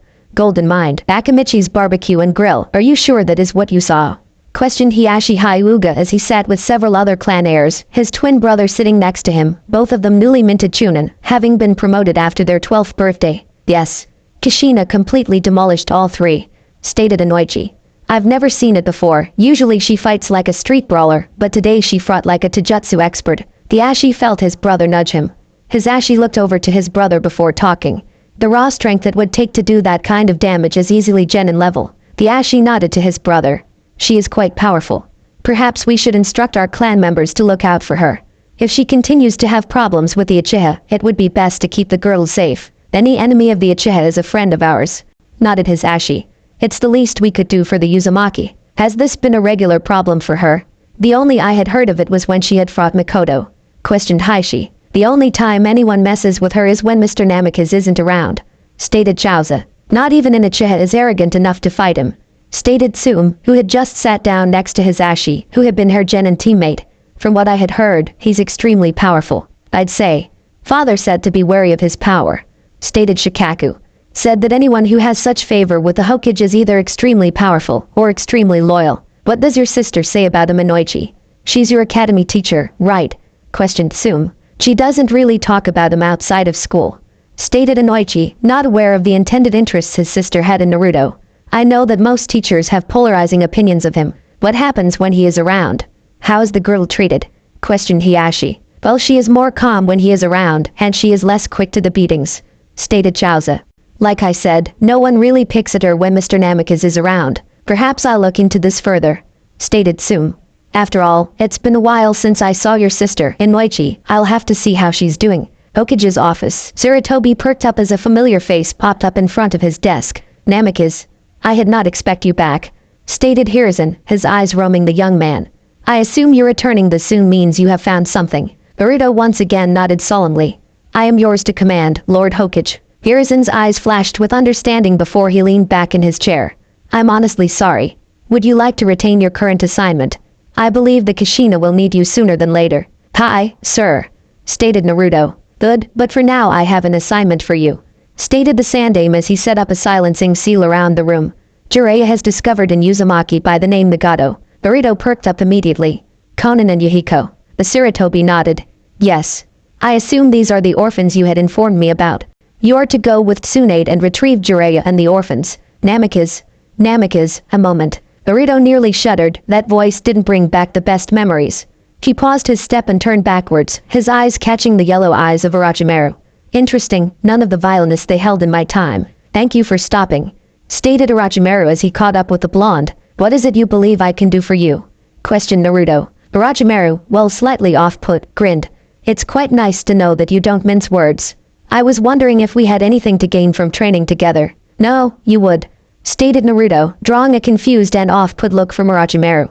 I'm faster than you, stronger than you, more powerful. More experienced than you can possibly imagine. I've fought more horrifying opponents than you could dream. I gain nothing from training with you. It is you who would have everything to gain by training with me. Rage flashed in Orochimaru's eyes. I am a Jonin, Namikaze. It would not be wise to pass an opportunity to work with those above you. Naruto smiled and laughed. Poor Orochimaru. You should listen to your friend Jiraiya. I'm more powerful than anyone in this village, that includes you. Maybe one day you will catch me. Naruto began walking away, feeling the rage building in the snake summoner behind him. Learn all you can from Jiraiya and Tsunade. You will find Jiraiya a good substitute for me. Only then will I train with you. That gave Orochimaru pause. Perhaps together we would match him. We barely defeated Hanzo. I must speak with Tsunade. Academy. Kushina sat alone, waiting outside the liaison office. Usually that would bring her joy to the young girl, as her brother-father figure was the usual inhabitant of the office. However, Naruto was not at the academy today. Instead of her favorite blonde, Hanachiha sat in his office. Uzumaki, is everything alright? Came the surprisingly soft voice of Sedachiha. You weren't sent down this time, were you? Kushina's shoulders twitched, conflicted as to slump or perk up. No sir, I both Sensei and Namikaze-sama are gone today. Uchiha nodded. Naruto had visited him before he left on his mission, and had asked him to watch over the brat. You don't feel safe. Kushina flinched. She didn't like being called weak, but this Uchiha wasn't wrong either. She turned a defiant eye to the Uchiha. I'm not weak. You know, you helped my clan quite a bit, stated the Uchiha as he knelt down before the girl, her eyes meeting his in confusion. My clan has always had a bit of arrogance. The only ones who don't seem to have the trait are my mother and Kagami-sama. When you and Makoto fought, it showed that the Uchiha were not invincible. It's a lesson that may one day save a life. You talk like Naruto-sama. Kushina did her best to suppress a giggle. The Uchiha decided to take it as a compliment and stood up. If you would like, you can help me with paperwork today. After all, you have missed most of your classes, sitting on that bench. Kushina slowly nodded and followed the Chunin into the room. So this is Kushina. Namikaze was right. Worry, she may have tough skin, but even she needs some support, thought the man as he sat down and motioned Kushina to do the same. Have a seat Uzumaki, you sort these by date. Yes, sir. Yugaku, my name is Yugaku. Senju Estate. Mito couldn't believe her eyes. She held a photograph from before the fall of Yuzu. A tear dripped down her face as she looked it over. She was a young woman when this picture was taken, just days before she was wedded to Hashirama. Her cousin Jin next to her, so much younger than her. She was 20 at the time that picture was taken. Jin had just turned 7. Behind them stood Tamaki, her uncle and then clan head. Thank you very much for this.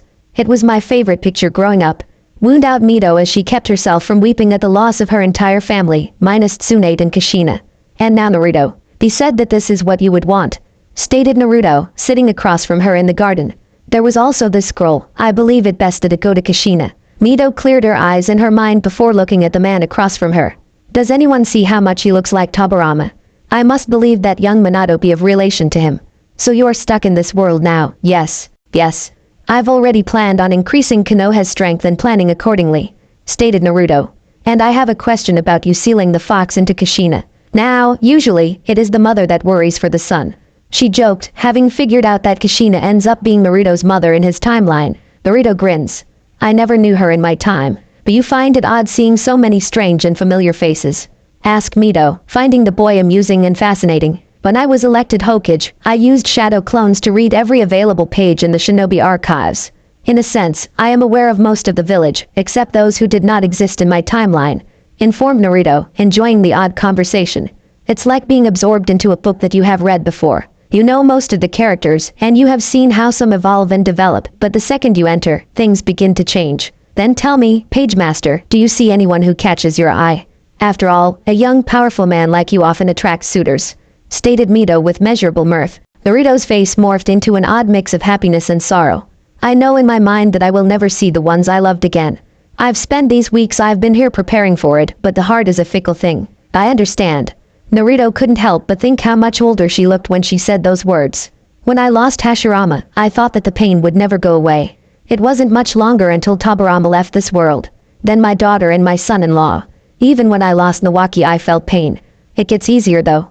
If you continuously fill your heart with love, the pain of loss will fade. Mito and Naruto sat silently. The statement that Mito had made rung in Naruto's mind, his eyes showing a sadness that he had never really felt in his past life. You called for me, Grand. The two Uzumaki turned to see Tsunade, a loose top and baggy pants on, a slight blush on her face, as tried to turn her torso away from Naruto. I wasn't expecting company. Is this a bad time? Thankfully for both blondes, Mito spoke up. We were just catching up. Uzumaki tend to have strong bonds. I summoned you here because Naruto seems to have need of you. We have to retrieve Jiraiya. Pack for a 2-week mission. We will be leaving in 3 hours from the main gate, stated Naruto as stood and tossed Tsunade a scroll. He turned to Mito and grinned. Thank you for the company. I look forward to chatting with you again, hopefully over less grim content. Yes, run along now. I'll make sure Kushina gets your scroll. Dismissed Mito as she stood to try and match his height.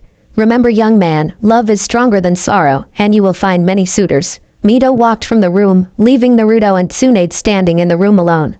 Tsunade had a puzzled look on her face, probably from the odd way the conversation had ended, if Naruto hazarded a guess. I'd pack a few extra layers, you seem to be cold, stated Naruto with a mischievous grin. Tsunade's face changed even more towards confusion, before the sudden realization hit. She crossed her arms over her chest, unable to say anything before he flashed out of the complex. Tsunade stood silent, a deep blush on her face before she ground out. Damn it. He's just like Jiraiya. Tsunade began walking back to her room, thoughts racing through her head. Is it am I like, or Jiraiya? I need to figure this out. Main Street, Kushina walked sluggishly toward the North Lane apartments. She had spent most of the day with Fugaku, who seemed to be quite kind, if somewhat strict, before she had gone back to pick up her homework. The substitute informed her that they had all been assigned partners, and that she was given Minato as her partner for some sort of project. She knew he lived in the same apartments as her pseudo-guardian, strangely enough just 2 doors down from him. She had wished she had gotten someone different, but set those thoughts aside when she remembered that Naruto had told her that he sensed great potential in Minato. Naruto Nai seems to think he is okay. I guess I can give him a chance. Hey brat, how's it going? Naruto. Kushina spun around and launched at the sound of his voice, grabbing onto shoulders of the blonde man. When did you get back from your trip? Did you get me a present? Naruto chuckled and pulled out a Hiraishin kunai. Here, if you're ever in trouble, dangerous trouble, and you can't fight your way out, just throw this, and I'll be there. Kushina took the oddly shaped kunai and looked it over. Really? How? I'll tell you one day. Teased Naruto as he set the girl down. Where are you headed? The compound is that way. I got paired with that flaky kid Minato for a class project. I'm heading over now. Will you walk with me? Asked Kushina, knowing that his apartment was that way as well. Sure, let's go. Laughed Naruto, finding it hilarious that his mother was calling his father of all people flaky. I suppose though, she isn't my mother, and he isn't my father. Tsunade isn't exactly a bachan anymore. I see why Jiraiya tried to fuck her for all those years. As both Uzumaki strolled away, lost in thought, another blonde was watching from the rooftops. It never ceases to amaze me how good he is with children. Thought the busty Yamanaka as her 2 favorite people from the academy walked down the street. I'm going to find out why he is so good with kids, and if I can, I'm going to go to town on him, but I guess I can let Kushina have him for a little while. There is someone I have to talk with first. Main gates, 2 hours later. I'm surprised you're here already, looking to clobber me. Questioned Naruto, silently hoping that she hasn't developed her violent streak yet. Tsunade looked him over, doing her best not to stare at the man that approached her. Instead of his standard Konoha uniform, the blonde wore baggy ambu pants, a form-fitting black tank top, and an odd sleeveless jacket that was black on the inside and a deep blue on the outside. That is what you are wearing. This mission is air rank. That outfit offers you no protection. And I already had confusing feelings about him. Naruto raised an eyebrow, before remembering that she was never at the training sessions he held with Jiraiya, Tsukumo and a few others. The uniform is too bulky for my fighting style, restricts me too much. I see. Stated Tsunade as her eyes wandered south. Jiraiya said he would hide out at the base of the mountains near the battlefield. It will take 4 days to get there at Jonin pace. Naruto nodded as he moved past her and toward the gate. Then let's move. Naruto felt a hand wrap around his shoulder and turn him back, a pair of lips impacting his. Oh my lord, I'm kissing Tsunade.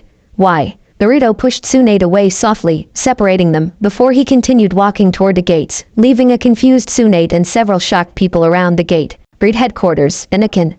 Here to see your cousin. Taunted Danzo as he watched a young Chunin walk into his offices. Hina hated coming here. She considered Root to be too militaristic and brutal in their training and mission records. Her cousin Fu had completed his training the year before, and had cut off the Yamanaka clan. I want everything you have on both Namika's. Insolent woman, why do you think you can order me around? Questioned Danzo as he stood. Because I'm your daughter's teacher, I can ruin her career in an instant. And Hokage-sama is already suspicious of your involvement in the academy, stated the busty Yamanaka. If you want me to keep him off your trail at the academy, you will grant me this favor. Danzo's eyes narrowed. And what favor do I gain in return? Your daughter placed with the jonin of your choice after graduation. I believe she would do well with Tsunade or Rajimaru, replied the Yamanaka. Very well. But I caution you, Saratobi has kept his record sealed as well as possible. Even my records are inconclusive. Gina nodded and accepted the documents that were presented moments later. Thank you, Sensei. I'll await your choice of instructor once they decide the Jonin roster. The Noha's Forest, Tsunade. She flinched. They had been running for a good hour when he finally spoke up. Yes. Why did you kiss me? He asked honestly. Naruto had had a small crush on the old version of Tsunade, but more along the lines of adoration for her strength and independence. This Tsunade, though, he promised himself that Jiraiya wouldn't suffer this time. Tsunade was hesitant with her answer. Not only was she struggling with her feelings, but with how to explain them. That day, at the hot springs with you and the idiot. I heard what you told him, all of it. I didn't have any strong feeling for him before then, but during our last deployment, I started to. I'm almost sure I'm falling in love, but I don't know if I'm falling for the idiot or falling for your words. Naruto nodded, prompting her to continue, betraying no emotions. I need to know. Before I see Jiraiya again, I need to know that it really is him that I'm falling in love with. You two are so alike, and I can't tell anymore. She burst out, unable to stop the words that plagued her mind. Before she knew it, she was pinned to a tree, his body pressing into her chest as he kissed her neck tenderly.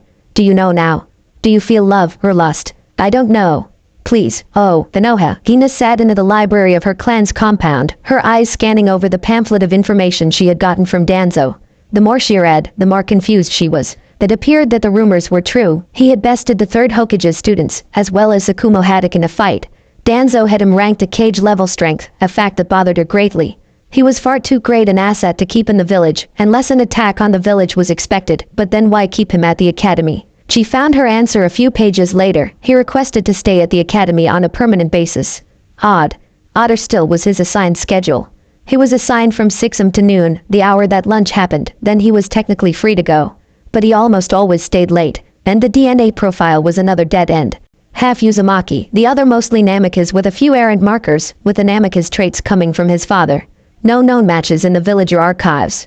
Exactly how he had described himself. She decided to look into Minato next. The boy was almost unfeasibly intelligent and learned quicker than anyone else in the class. The boy must have come from a serious ninja heritage. But his report was just what she had been told by Naruto. Father was a farmer shinobi who had passed during a raid on his village. Mother died at sea. No known DNA matches, but the report stated Senju relations. Minato Namikaze shares several markers of the Senju clan. Roughly 25% of his markers coincide with the Senju clan, while the rest is fit to form with the Namikaze. That could explain his shinobi traits. Senju often excelled. A quick glance over his marker readout froze her in her tracks. What? The same errant markers. In this report they are listed as Senju. Gina lined up the 2 DNA readouts, before it hit her like a ton of bricks. All of the markers listed as Namikaze in Naruto's files matched to Minato's. That can't be right, a perfect match. Maybe they are half-brothers. The same errant Senju markers, the same telltale Namikaze markers. Minato doesn't have any Uzumaki in his blood, so Naruto's mother would have been Uzumaki, like he said, and Minato's matches his fisherman mother. But he said they have no direct relation, does he not know? His files indicate that his father isn't a prominent figure in his life. Maybe the father left his mother on her own. She was a shinobi after all. Thought the Yamanaka, after all. He wasn't overly protective of Minato like he is Kushina, but the DNA markers were proof. And if his mother had stronger genes, they would wipe some of the Namikaze and Senju DNA, or even be mistaken as Uzumaki when they were really Senju. Gina sealed the files away and left the library. She had to find Naruto. The Noha's Forest. Naruto stood watch as Tsunade got dressed, his mind a quandary of conflicting thoughts and emotions. I just had sex with Tsunade in the woods, and it was great. But it didn't feel like love, just lust. Mei, Tamari, Yujito, I love them all so much. The only one that reminds me of them is Kushina's teacher. Strong, smart, beautiful, huge. What makes Kina different from Tsunade? Why do I find myself thinking of her, even after I just did the nasty with someone just like her? Naruto, the Namikaze, turned his head, seeing that Tsunade was fully dressed and cleaned off. He turned to her. Do you have your answer now? Tsunade smiled and walked up to her fellow blonde. It's the idiot that I'm falling in love with. I didn't feel anything other than lust and pleasure. Naruto smiled back. Good. Then you belong with him, just like I thought. Now it's my turn for a question. Stated Tsunade as they began moving toward Jiraiya's probable location. You have obviously had sex before, and you seem to know more about love than anyone your age should. And? Questioned Naruto, never taking his eyes off the road. He had to admit, the age thing was pissing him off. Everyone seemed to think that age defined the man in this timeline. Why don't you date? We just had sex. It's obvious that you have probably had it before, a lot of it, and you don't seem to be the type to cheat if you were in a relationship. asked the busty blonde. Both Kushina and Kina Yamanaka told me you had told the class that. I wonder how she knows Kina. No use lying anymore. My family, my life, my wives and my children were taken away from me. It seemed like I blinked and it was gone. I wound up in this village and tried to get it all back. I was close, but now I suppose I can't look back anymore. To tell you the truth, I was going to ask Kina out once we got back. Tsunade seemed lost in thought. So much of what he said didn't make any sense, but the honesty and pain in his voice seemed undaunting. Her mind skipped the wives part and narrowed in on family. Family, what exactly is your relation to my grandmother? We aren't cousins, are we? Naruto barked out a laugh. No, not really related. Nito is my grandfather's cousin. Tsunade found that unsettling. Nito was old, but when compared to other Uzumaki, she had her children much younger than most. While most wait until around 50, Nito had her mother at 23. She only had one cousin known to Tsunade, the last clan leader, Jin, and Jin only had one child, Kushina. I didn't know Jin had another daughter. I can see why you are so protective of Kushina now, if she's your aunt. Grandpa Jin didn't have another child. Tsunade stopped, her eyes boring into Naruto's back. That makes no sense. That would make Kushina. Naruto turned, his eyes golden with square pupils, outlined with deep orange pigment. I'm only telling you this because I know I can trust you. If you betray my trust, and any living soul finds this out from you, I'll kill you and everyone you tell. -5 days later, Naruto looked over the 3 teens under Jireya's care, finding they all had a great potential to them. Konan of course would become a great paper user, obvious now that she was the origami-using clan that died out earlier in the war. Nagato, he didn't have the Rinnegan. That wasn't a huge surprise to Naruto. Depending on when Jin took this time's Madara away, he wouldn't have transferred his eyes. The biggest surprise was Yuhiko. Naruto could literally feel that the boy was able to sense and harness natural chakra, though not on a level that could achieve sage mode. Naruto wondered if the boy was from that clan. That meant Tsunade had made it to the small town the house was near 2 days ago. An odd yet relaxed silence around the two as they traveled, with Tsunade asking question after question, most of which he didn't answer. It had taken a bit of convincing, but Jiraiya agreed to come back and bring the children, when Naruto said he would help train them until he got a genin team. The reason that Naruto was looking over the children, and not Tsunade and Jiraiya, was because those two were in the house, discussing their feelings for each other. Just like they had the night before. For several hours. I have to get some tips from him. I couldn't make her scream like that. Then again, I did hold back, thought Naruto whimsically. Seriously, Jiraiya had this kind of prowess when he was this young. He must have been a god in Naruto's timeline. The hours-long sex romps left Naruto with the best chance to get these 3 powerhouses on his side. So Jiraiya had been training you 3? Asked Naruto as he smiled at the 3 teens. They all hovered around 12 to 13. Yes, sir. He said that he would be taking us to his home. Stated Nagato, a slightly sad tone in his voice. This made Naruto raised an eyebrow. In my time, Jiraiya left them this house. When he left we came to escort him back. Jiraiya is extremely important to the village, and we can't afford to have him training you out here. So he won't be around to train us then. Stated Konan.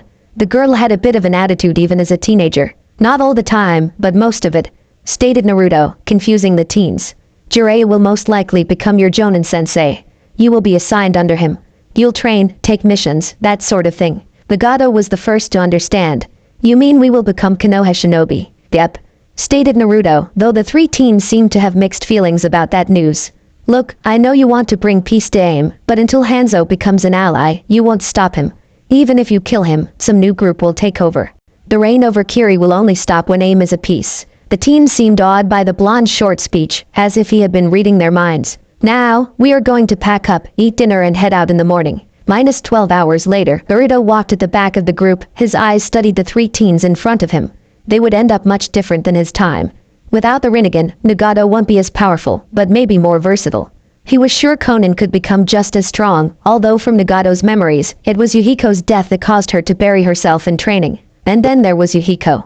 The more he was around the teen, the more convinced he was the teen was from the same clan that the curse seal originated from, but the boy didn't seem to have the schizophrenic tendencies he had seen in the other members. His eyes grew big as he felt a Hiraishin point go off. He only left them with Kushina and Mito, and that meant one of them was in huge danger. Quick, no time to explain, everyone grab onto me and brace yourselves. Commanded the blonde, his eyes serious and his chakra raising. The 2 Sanin and the children quickly complied, before they disappeared in a yellow flash. Duration point, Naruto's eyes flashed to Minato, who was face down behind Kushina, who was staring at Naruto with joy, before she dropped to a knee. Jiraiya and Tsunade were already in battle stances, ready to protect the 3 teens, but they were not ready for what they saw. 25 ninjas, wearing Kumo headbands and red sashes, stood on the other side of Naruto. Before anyone could blink, the air and ground around Naruto exploded, rocketing rocks and dirt everywhere. His chakra was more than anyone present had ever witnessed, not even the Sandaime Raikage and Hokage, compared to the brittle, oppressive malice and hate that rolled off the blonde. Tsunade, get the kids out of here. Minato's pulse is starting to weaken, and this is no place for Kushina. Jiraiya, fall back with your squad. This is going to get messy, stated Naruto, not waiting for confirmation before he turned to two men he recognized. The two men, both his peers in his time, stood tall and proud. It was the younger one that spoke first. I have no idea how you got here so fast, but the redheaded girl is my mission. I'm to bring her to Kumo. Shut the fuck up, eh? I'm in no mood for you, and I'd rather not kill the Raikage's son today, stated Naruto as he felt Tsunade leave with the children. If you know his name, then you know this is the Kinkaku force. The same force that took down your Nadim. It would be best to get out of the way, Chunin, stated Blue Bee, his eyes flashing dangerously. Naruto had never fought the man, as he died well before his time, but the bee of his time had told him that he was strong and intensely battle-smart. Ha! You think I'm scared of you fools. Why? I'm faster than stronger than the hibachi, and more powerful than your whole little squad put together, stated Naruto as his eyes shifted from blue to gold. I've had enough of this, kill him and get the girl, stated only for the blonde to slam his hands to the ground and a wall of earth, half a mile wide and 20 or so feet tall, to erupt before them. Naruto stood atop the wall, looking down impassively. You attempted to not only take a citizen of Konoha, but abduct a member of the royal Senju and Uzumaki family. You have 10 seconds to leave my sight. Most of the newer members of the group were frozen in terror. This Chunin, who none of them recognized, just created the largest earth well they could imagine. However, I had other thoughts. He is obviously an earth user. He cannot stand against outlighting attacks. However, before anyone could respond, the blonde finished his last hand sign. Sage Art. Ultimate fire annihilation. The white-hot fire that escaped the blonde's mouth covered the landscape, dwarfing the wall as it turned everything it touched to ash. Not even the cries of the fallen could be heard over the roar of the mushroom cloud that erupted towards the sky. The wall had protected Jiraiya and his team, though the heat that they felt was enough to give them slight burns. The wall itself was turned to stone, instantly petrified by the horrifying heat the blonde created. Jiraiya hoped that Tsunade had made it far enough away that she got the children out of the shock wave that came over the wall. Naruto stood still at the top, unmoving as he charged more nature chakra and waited. I should have survived, and the Jinchuriki wouldn't be bothered much. It was a few minutes later when the smoke cleared. The fire had burned so hot and rapidly that it put itself out before it spread, a literal flash fire. The only things remaining in the large, now open area, was 3 Kumo shinobi. They had activated the lightning armor, which must have staved off most of the damage, though he was obviously injured. Blue Beast stood tall, a water wall around him, and a stage 1 Jinchuriki cloak. The final man standing was not someone Naruto recognized, but had hit underground. As the 3 men looked around, Naruto disappeared. Unannounced to them, he had grabbed Jiraiya and the teens, and took them to Tsunade, before they all began moving back toward the village. It was nearly half an hour later that the 3 remaining Kumo ninja recovered and began their trek back home. Obviously, they didn't really know how to explain their failure to A's father. But one thing was for sure, the legend of Naruto Namikaze started this day, and the scarred landscape was proof of his power. Are we just going to sit here and pretend he didn't just do that? Questioned Tsunade as she walked alongside her teammate. Well, her boyfriend now. That would be hard to explain to Sensei and Orochimaru. Naruto was at the back of the group, chatting with Yuhiko and making the other children laugh. Kushina was trying to climb up Naruto, and Minato was watching Kushina. What do you want me to say? Hey, saw you have godlike power. What the hell is that about? Asked Jiraiya, his tone joking. Honestly, he has always scared me, sage mode alone if frightening, but the chakra that was left in the air by that jutsu, that's more chakra than I even have. Tsunade turned back to the road and dropped the conversation. Who is this guy? He shows up out of the blue, defeats us with ease. Sensei and Grandma trust him completely. He fucked me in the woods. Second best I've ever had. Jiraiya got lucky on that one. I never imagined my idiot teammate would be so damn good. Where was I? Oh, right. Out of the blue. Trust. Powerful. Way too powerful. They didn't even use ninjutsu against us. I can see why now. I wonder what else he is hiding. Jiraiya's thought process was slightly different. Tsunade's tits, her ass, that thing she does with her tongue, Naruto insanely powerful, her beautiful face, damn I'm lucky, squirrel is that Orochimaru. Jiraiya and Tsunade came to a stop as their teammate, and about a dozen Jonin and a platoon of Chunin rushed toward them. Tsunade, Jiraiya, Namikaze, great. The sensors detected a massive usage of chakra 6 miles that way. They figure anywhere from 15 to 20 Jonin. Explained Orochimaru. Even his calm eyes and voice showed that he was somewhat rattled. That was me, explained Naruto easily as Kushina managed to finally climb up onto Naruto's shoulders. Some Kumo ninja tried to capture little Kushina here, so I killed most of them. You fought 15 Jonin's attacks? Questioned Orochimaru as he looked to Jiraiya, who other than some light burns seemed just fine. No, that chakra that the censors felt was Naruto. He wiped those Kumo nin, and a large chunk of the landscape, out of existence. Explained Jiraiya, waiting for the inevitable confusion that would follow his statement. Orochimaru slowly looked at the blonde man who was harmlessly playing with the 5 children. That chakra was him. The ninja gathered around the group began looking between each other and eventually, back to Orochimaru. Yeah, that was him, confirmed Tsunade. Go check if you want, but it was Naruto. Orochimaru looked unsure, but nodded and continued on with his group of ninja, leaving the small group of ninja and students. The group continued their pace back to Konoha. Jiraiya and Tsunade wanting to get back for some alone time, Naruto to report and get some sleep. He could feel that his future was about to get very troublesome. Half-hour later, Konoha, the Hokage's office was rather cramped as everyone filed in.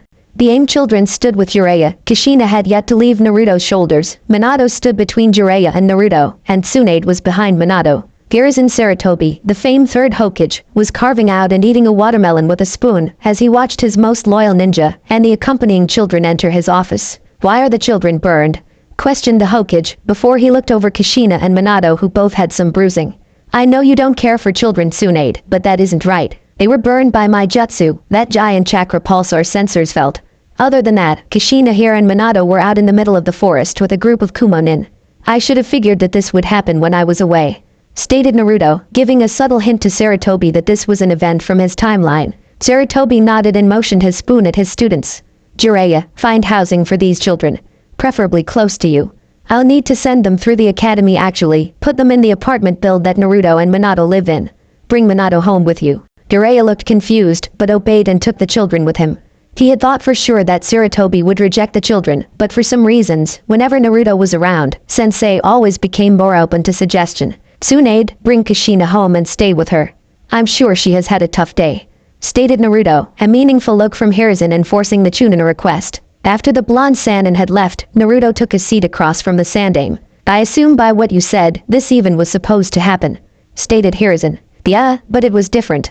It was when they were already Genin, and it was 3 Chunin in my time, stated Naruto before a laugh escaped him. Minato was supposed to take them all out himself. I also assume it wasn't just 3 Chunin. And from that chakra pulse earlier, replied Hiruzen as he sealed away the watermelon he was eating. Jonin, all of them, including the Raikage's son and the Hibachi Jinchuriki, stated Naruto, his tone grim. Those 2 and 1 other survived my wrath. If you get even so much as a postcard from Kumo that isn't an apology, I'll make them into a third-rate village. Hiruzen pondered it. As foolhardy as that sounds, you have a way to do it, don't you? I felt how powerful A and Blue B are. I could walk through the streets of Kumo and lay my dick on A's desk without a scratch, stated Naruto with utmost confidence. I could manhandle A in my time, when he was actually Raikage. They are all weaker now, and with this war, I'd imagine that most of the same ninja were lost. Kumo is weak now. Hiruzen stared vacantly at the boy, before his face grew into a smirk. I'll keep the option in mind. Kumo, what the hell do you mean they are all dead? I sent you to kidnap a child, how do you fuck that up? Shouted the third Raikage, his lightning armor threatening to activate as lightning chakra discharged from his frame. That girl had a little blonde tag along that caught up. That little blonde threw an odd kunai that he got from the target, and moments later, Jiraiya, Tsunade and 1 Chunin showed up. Explained A, who slightly relaxed when he saw his father calm down. So Hiruzen students are as strong as the rumors say. To think 3 18-year-olds stood against Hanzo, mumbled the Raikage. You said nothing of Orochimaru, I assume that means he wasn't there. Who was the Chunin? I have no clue who that blonde Chunin was, but he was the one who killed everyone, with 2 jutsu, stated A, expecting his father to go ballistic. But he didn't. Instead, he reached into a drawer and pulled out a scroll. The mark of Iwa showed clearly as he placed it on the table and unrolled it, placing it in front of his son. The blonde. Does he match this description? They, confused, read the scroll. They. I'm writing this to inform you of the reason we are backing completely out of the war. It has been revealed to us recently that Konoha has been hiding a war breaker. We believe he is around 16 years of age, spiky blonde hair and blue eyes with light scarring on each cheek. Roughly 6 feet tall, seems to switch between traditional style armors and a Chunin vest. No Jonin patch or other rank identifiers. This man is at or possibly above Cage level. Possible apprentice of Hiruzen. Our information comes from a source in Konoha, who claims that in the last month, they have been showing him off a bit. It is highly advisable that you back out of this war as well. It is believed that this man is on the same level as Hashirama Senju and Madara Inoki. The god done reading the message and nodded. That is him. He used a massive earth jutsu and some form of extremely powerful fire jutsu that cleared nearly a square mile of forest. It would make sense if he was trained by the third Hokage. Gather my guard, I will be going to see this battle site myself. Naruto's apartment. 20 minutes later, Naruto had to chuckle to himself. He had just heard a knock at the door, about a minute after he had changed into a pair of shorts and a t-shirt. A quick burst of nature chakra had informed him that it wasn't anyone he had been expected, like Tsunade, Jiraiya, Kino or Orochimaru. It was Minato. Come on in, Brad.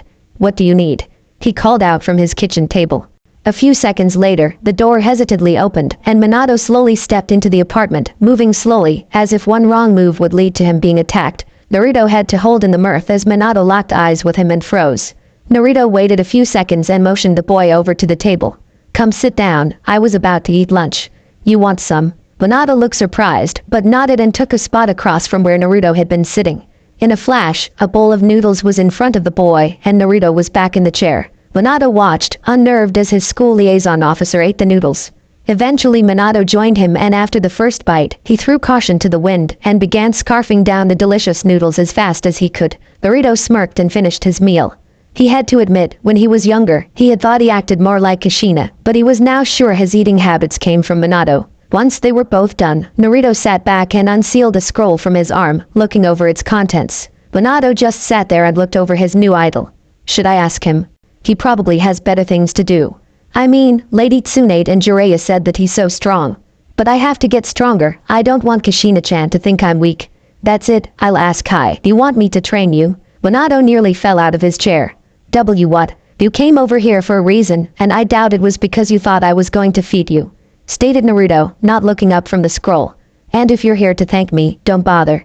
I'd take a kunai for Kushina, you just happened to be there. Minato just sat there, his mind spinning. Wait, what? No, that's not I need to get stronger. Naruto actually lifted his head. Why do you need to get stronger? Because I don't want the people I like getting hurt anymore. I don't want to feel defenseless. If those people are after Kushina, then they might come back, and I'll be ready for them. I will protect her, declared Minato, his eyes flashing determination. You might not get there in time, and I can't let anything happen to my friends again. He likes her that much already, pondered Naruto. That was odd. His journal had said that he didn't have any real feelings for her until they became genin. That was another 3 years away in his timeline. What exactly makes you think you can get any stronger? Most ninja your age hit the wall soon. You might not be able to. I'm going to, damn it. I don't care if I'm not talented or smart enough. I'll just get stronger, I'll get faster, I'll study, I'll train. I'm not going to let something like that stop me. Calm the fuck down, kid, stated Naruto, jarring the younger Namikaze. Naruto rolled up his scroll and handed it to the boy. I'm not allowed to train any academy students. Become a genin and I'll train you. Minato took the scroll and looked through it. Wait, these are all chakra exercises and training notes. What are you talking about? I thought I was handing you a cookbook. Laughed Naruto as he pointed at the door and winked at Minato. I'll see you at school on Monday, kid. Minato looked at the scroll and back at the older blonde before a huge smile spread across his face. Thank you, sensei. I'll make sure I learn everything in this scroll. Minato then bolted out of the apartment and disappeared down the walkway. Well, since Jiraiya will have his hands full with Lil Akatsuki, I guess I'll just have to take a genin team, laughed Naruto, before a wave of memories hit him like a brick. Shisui, Rimi, Hazumi, great. It was turning into a depression day. Naruto got up and closed the door. On his way back to the table to clean up, his mind once again began to wander. That's not your life anymore. Your life is here. Damn it, I miss my brats. I miss my friends. I miss Yujito and Mei and Tamari. I need to move on, I guess. Might start with the kids. 2 days later, academy. Class, I'd like you to meet your new classmates, stated Kina as she walked the 3 teens to the front of the room. She absent-mindedly noted that Kushina was not in class. That was somewhat normal, but with Naruto back in the academy she didn't worry about it. Hey Minato, you aren't the new kid anymore, laughed an Inuzuka from the back of the class. That's enough, Tsume. Anyway, I'd like you to meet Nagato, Yahiko and Konan. They were all brought to the village by Lady Tsunade and Jiraiya the Sannin, stated the blonde teacher as she pointed the children out. Then Naruto-sama, corrected Konan, getting a strange look from several members of the class, including Kina. I see. If you 3 could take your seats, we can get started with today's lesson, replied Kina happily. She had been looking for Naruto for a while, and with the commotion on Saturday morning, she hadn't gotten the chance. especially since she had been filling in at the barrier division and she had been part of the team that saw the mysterious Jack repulse. As the three orphans moved to different open seats, they found that the students around them were somewhat friendly, though they asked a lot about where they were from and if they really knew Naruto. Alright class, today we are going to get back here you little shit. Wait, that was Naruto's voice. What did I do? And that was Kushina. You tried to prank me. You dare touch my Raymond. Naruto's voice sounded off again as the sound of a body hitting the wall and a dragging sound came from the hallway. The class waited a moment and watched as the door slid open and a red blur was thrown into the room, crashing into Minato and knocking them both to the ground. Next time it will be worse, stated Naruto as he strolled into the room. Hi Naruto-sama, called out Conan and a few others as he walked in. Hello class. Would anyone like to tell me why Fugaku told me this was the troublemaker room? Asked Naruto seriously. The entire room seemingly winced as Naruto brought up Fugaku. When no one said anything, Kina spoke up. My students seem to like you better than Ichigo-san. There may have been some pranks played. Naruto surprised the class when he didn't scowl or frown or even look displeased. Naruto smiled brightly before he threw a thumbs up at the kids. Good work, now you better behave for Kina today, or I will make sure Fugaku gets revenge on each and every one of you. Kumo, and the third Hokage looked expectantly at the messenger that had just come into the office, a small black book in his hand as he carefully moved toward the desk. Sir, here is the updated bingo book you asked for. And it has our new friend in it, asked a Hokage as he tried to open the book. I swear, these C's were made just to piss off people with big hands. If I ever find the person who yes, page 38, name, unknown, affiliation, Konohagakure, rank, believed to be Chunin, height, unknown around 6 feet, weight, unknown slim muscular build, description, blonde spiky hair, blue eyes, 3 scars on each cheek, possible clan markings. Great affinities in fire and earth manipulation, believed to have been trained by Hirs and Sarutobi. Prime reason for entry. Killed 12 Kumo Jonin on recent mission to reclaim valuable asset. If encountered, Jonin Ambu, fight to kill. Dead or alive. Dead. Classification. S rank. They weren't able to find anything more on him. Questioned the Hokage, scanning the page again. No sir. The only man matching the description of the man in our spy reports is an academy worker, but he always wears a Chunin vest, and the censor says that his chakra isn't nearly big enough to cast the jutsu that we used. Send a message to Ruko. I want that academy teacher looked into. Also, look into the Yamanaka clan, the appearance would match. The academy, liaison office. I was wondering when you were going to show up, stated Naruto with a smile. I even stayed late. I have something I'd like to ask you. Hina blushed as she shut the door behind her and sat across from him, a book under her arm. You know, I thought I had you figured out. But every time I see you, you change just a bit, while I was called unpredictable in my youth. What can I do for you? Asked Naruto as he leaned back in his chair. Hina took the book she was carrying and placed it in front of him. I was looking through the students' files, and I think I found something that might interest you. Naruto leaned forward and opened the book, finding that the first page was Minato's file, including a DNA profile. Oh shit. Could she even get my DNA profile? Questioned Naruto mentally as he looked over the page, finding several markers on the DNA profile marked. Shit. Hina took a second glance at Naruto. Shit. Does he already know? Wait, is it supposed to be a secret? She watched as Naruto flipped a few pages, landing on his profile.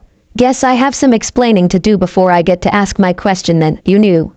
Asked Kina inquisitively. I thought you said that you weren't related. Naruto sighed and leaned back. You probably think that Minato is my brother or son, right? Kina leaned forward, only to watch Naruto run through a set of hand seals that Kina recognized. Moments later, the room glowed, and all the noise outside disappeared. That was the Hokage silent seal. What did I get into? I assume by your tone that he isn't. Naruto looked further through the book. It contained other orphans' profiles and even a few Yamanaka. You don't happen to have Kushina's, do you? Kina looked at Naruto oddly before a look of understanding crossed her face. Are you saying that you're related to Kushina? Directly. But why do your markers match with Minato's?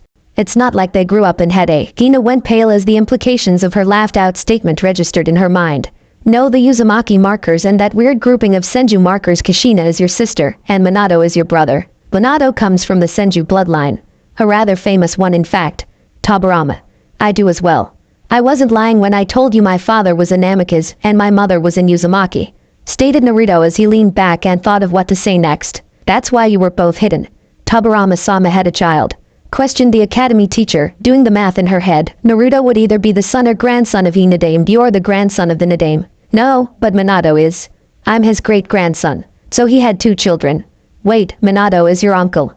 That confused Kina. The math was possible and all, but that would be an odd split to happen. I asked about Kushina, remember? Kina looked questioningly at the blonde before she took in the features of his face.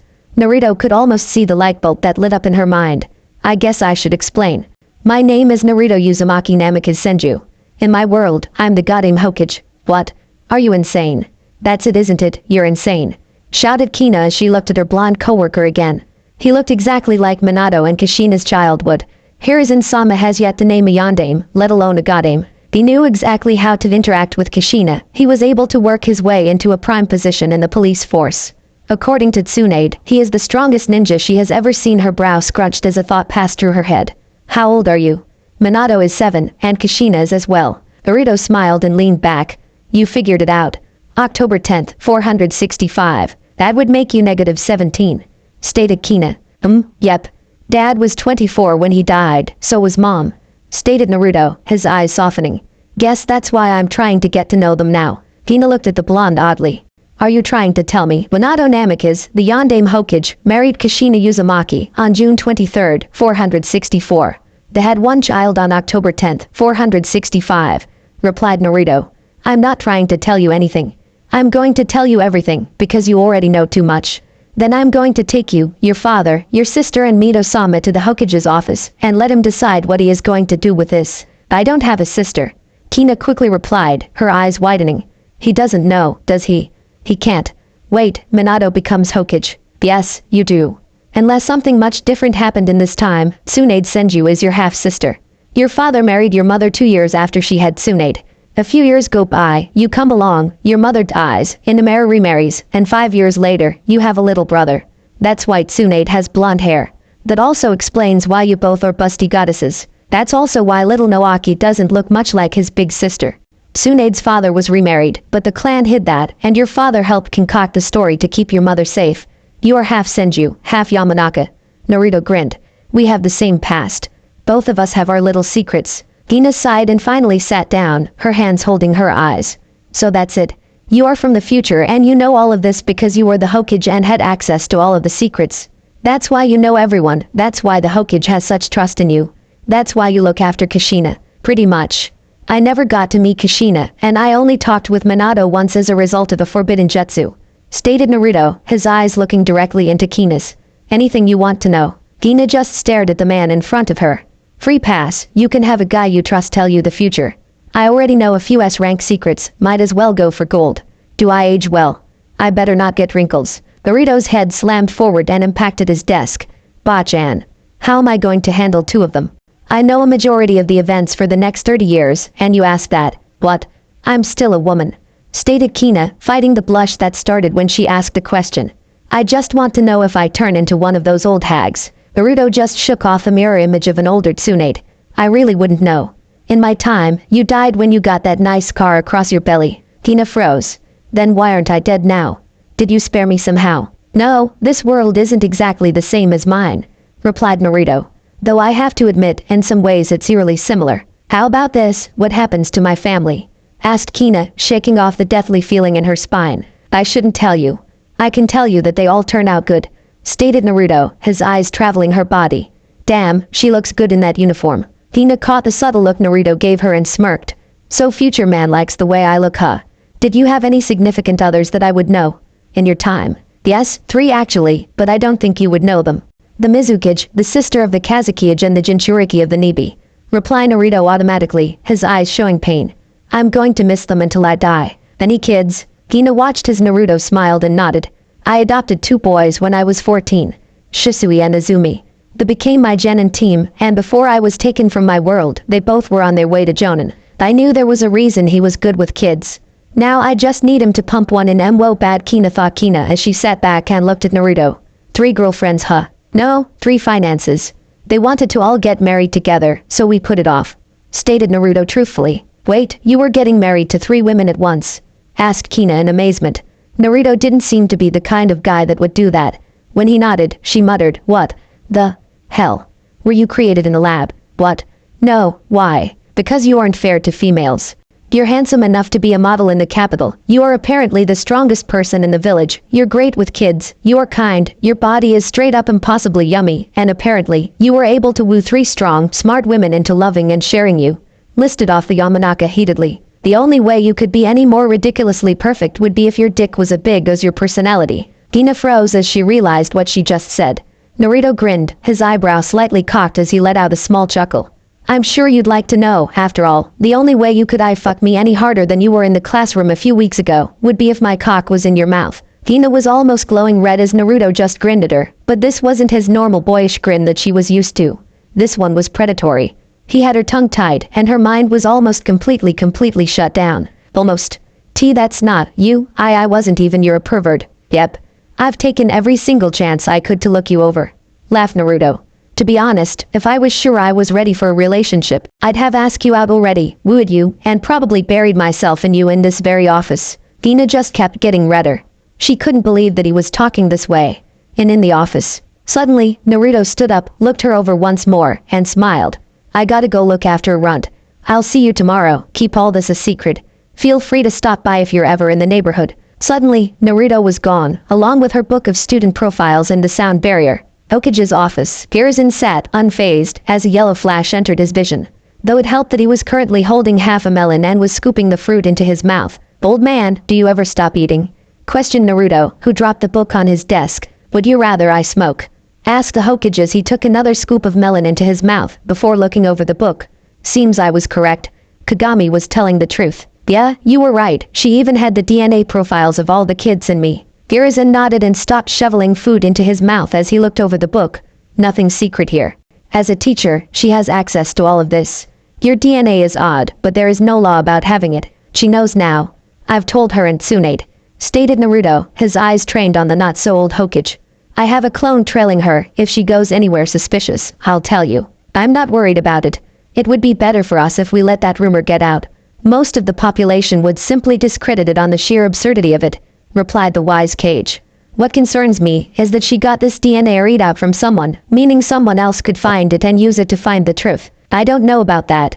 It took me spelling it out to Kina for her to grasp it. If anything, I could just say that me and Minato are cousins, and that Yuzu blood is extremely strong. Shrugged Naruto. You going to plow her? Questioned Hiruzen, shocking the blonde speechless. She is very beautiful, and those Yamanaka are known to be great in bed. Hervey old man. Shouted Naruto. Watch it, or I'll order you to seduce her. Stated Hiruzen, his mouth twisted into a grin. Now get out of here, you're dismissed. Report if anything strange happens. And Jiraiya wanted to speak with you. Suna, sir, you summoned me. Questioned a Jonin as she walked into the Kazukige's office. Ah, Pakura. Yes, I have a mission for you. Stated the third Kazekage, handing a folder to the young Scorch user. Bakura opened the folder, only to find a bingo book entry. After reading it, the Kunoichi locked eyes with his Cage. He's the one. He is the one they are calling Konoha's god of war. Yes. Seems Kumo is deathly afraid of him. The last ninja that had such an entry from Kumo was Hiruzen Sarutobi, replied the Wind Shadow. I don't think I need to go into any level of detail about how this changes our plans. Sir, I'm only good at one kind of mission, stated the Scorch user. The third Kazekage nodded. If Kumo rejoins the fight, you will be sent to eliminate him. Konoha. Naruto sat on the balcony of his apartment, looking over the courtyard, where several children were playing with their friends or siblings. He spotted Minato, doing a workout routine that seemed extremely familiar. He smiled. It may not be the life he had, but it was a good life. It wasn't going to last much longer, this semi-peace that existed within Konoha. The Second Great War was closing out now, and in record time, Iwa would invade Suna. Suna would turn to Konoha for help, and Konoha would drag Kumo in as well. Naruto felt Jiraiya approaching his apartment door. He waited for the knock and called the man in. Naruto was slightly surprised to see Jiraiya wearing his horned forehead protector, meaning he had sworn loyalty to the Toads sometime after returning to the village. Naruto, good to see you. Staying out of trouble? Questioned Jiraiya as he slowly entered the house. What did the Toads tell you? Asked Naruto as he stepped back inside and closed the door to the balcony. Jiraiya jumped slightly. How the hell does he always know about stuff like this? Don't know what you're talking about. You're beginning to learn Sage Mode. I can feel it. Stated Naruto seriously. Which one told you the truth? Fukakasu. Yes. Replied Jiraiya, finding no reason to lie. Would you take me as your student? Naruto looked at the man oddly. You have Hiruzen Sarutobi as your sensei. I don't fight like sensei, and sensei doesn't have Sage Mode like you do. replied Jiraiya. Look, I'm not asking you to hold my hand and walk me through things, I just need a direction. I fight like you, I'm a wide area kind of guy, but there aren't a lot of us in the village. Naruto looked down at the courtyard. Minato was gone, meaning he had finished up his workout. I'll give you one chance. Meet me in the Forest of Death 1 week from now, be prepared to fight. Thanks man, I owe you one. Laughed Jiraiya as he moved to leave. Jiraiya, Naruto called out as he was about to leave. No one can know. Not Tsunade, not the Toads, and not Orochimaru. Next day, Academy, Naruto strolled through the hallways with a soft smile on his face. He could honestly say that he loved his new life, and that he himself would have to seriously consider going back at this point. However, something very troubling happened last night. Kumo signed an alliance treaty with Kiri. Something that shouldn't have happened for another year. With Kiri being the last major country to not sign a ceasefire, that put Kumo in a very awkward position. Kumo now had to either force Kiri to sign the ceasefire, or Kumo had to get back into the war. Naruto already had a plan of attack for Kumo, though Sarutobi was hesitant about pulling the pin and throwing him in. After Naruto had explained how the second war had ended in his time, Sarutobi knew that Konoha dominating Kiri in one final battle was the finishing blow. However, now such a move would drag Kumo back into the fight, and Kumo would drag Suna back in as well. That was something that could not be allowed. If the war were to restart now, it would have terrible repercussions that even Naruto was still wrapping his mind around. Hey, Mr. Namikaze. Kushina is fighting again, shouted a small child as Naruto made his way to the playground. Naruto sighed and flashed away. He appeared just in time to catch a punch from Kushina and trip Minato. Kushina, what the hell are you doing? I said no more fighting. We weren't fighting. We were sparring. Minato Baka said that he wanted to spar, so I accepted, stated Kushina as she huffed. Naruto gazed around and saw most of the students were watching. Alright, someone better answer my questions, or you all are going to scrub the hallways, shouted Naruto, even though he was already fine with what was happening. Who was winning? Most students pointed to Kushina, though a few pointed to Minato. Naruto gazed at the children again before he huffed and looked at Minato. Alright kid, they are saying you lost. Come on, we have a report to fill out. There was an audible wave of confusion in the crowd as Naruto and Minato walked inside. Minato's head hung low. Kushina watched as the odd boy followed Naruto in, unsure why she felt guilty. 2 hours later, Hokage Tower. Naruto was somewhat surprised to see Tsukumo Haddock standing in the office as he walked in. He also noticed Mito Dai, who was standing off to the side. Naruto. Once Kasuke gets here I can assign your mission, stated the Hokage as he continued shuffling through paperwork. After a few moments, a man that Naruto realized was the Eternal Genin walked in, taking his place in line. Now that you are all here, you four are being sent on a diplomatic mission to Kumo. Naruto instantly knew that this was going to either end the Second Great War, or start the Third. Diplomatic. You will be meeting with Hokage in 3 days' time.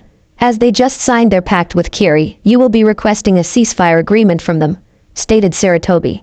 Tsukumo will lead this mission, with the rest of you acting as bodyguards, and when they refuse, questioned Naruto, drawing shocked looks from Kasuke and Dai. Hiruzen looked at the blonde and nodded.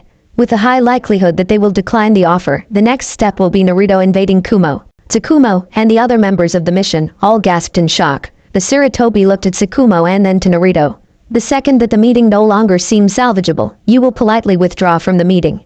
You will go as far as you are escorted, and during the night, Naruto will enter the city and do what is necessary to force Kumo to their knees. Thus are you saying that Naruto will be single-handedly invading our strongest enemy? Questioned Tsukumo, remembering how he had dismantled them in their first spar. Even Lord Tobirama couldn't help to commit such a feat and come out alive. That is why this is an SS-rank mission, stated Sarutobi, getting a shocked look from 3 of the men in the room. Do you understand what is being asked of you, Naruto? Yes, sir, stated Naruto, already knowing that he would walk out of the village. Sage mode on top of Hiraishin and Rasengan. Sorry dad, you are going to need a new trick. What are my parameters if negotiation fail? No civilians if you can help it. Genin shouldn't be targeted either. Kill every Jonin you see, stated Hiruzen. I don't think I need to tell any of you, this mission is extremely pivotal to the future of Konoha. Gates of Kumo, 2 days later. Halt. Are you the diplomatic party? The group stopped and Tsukumo presented the papers to the guard. The guard looked them over before nodding to a man a few yards down the street. Towa here will bring you to the tower. Behave yourselves, you are being watched. The group all nodded and began trekking through the village. Naruto was somewhat surprised that the layout was so different than in his time. Kumo was only invaded once, and it was during the period of time before the First War. Hey, Konoha man. What you doing in my village? You got some kinda plan.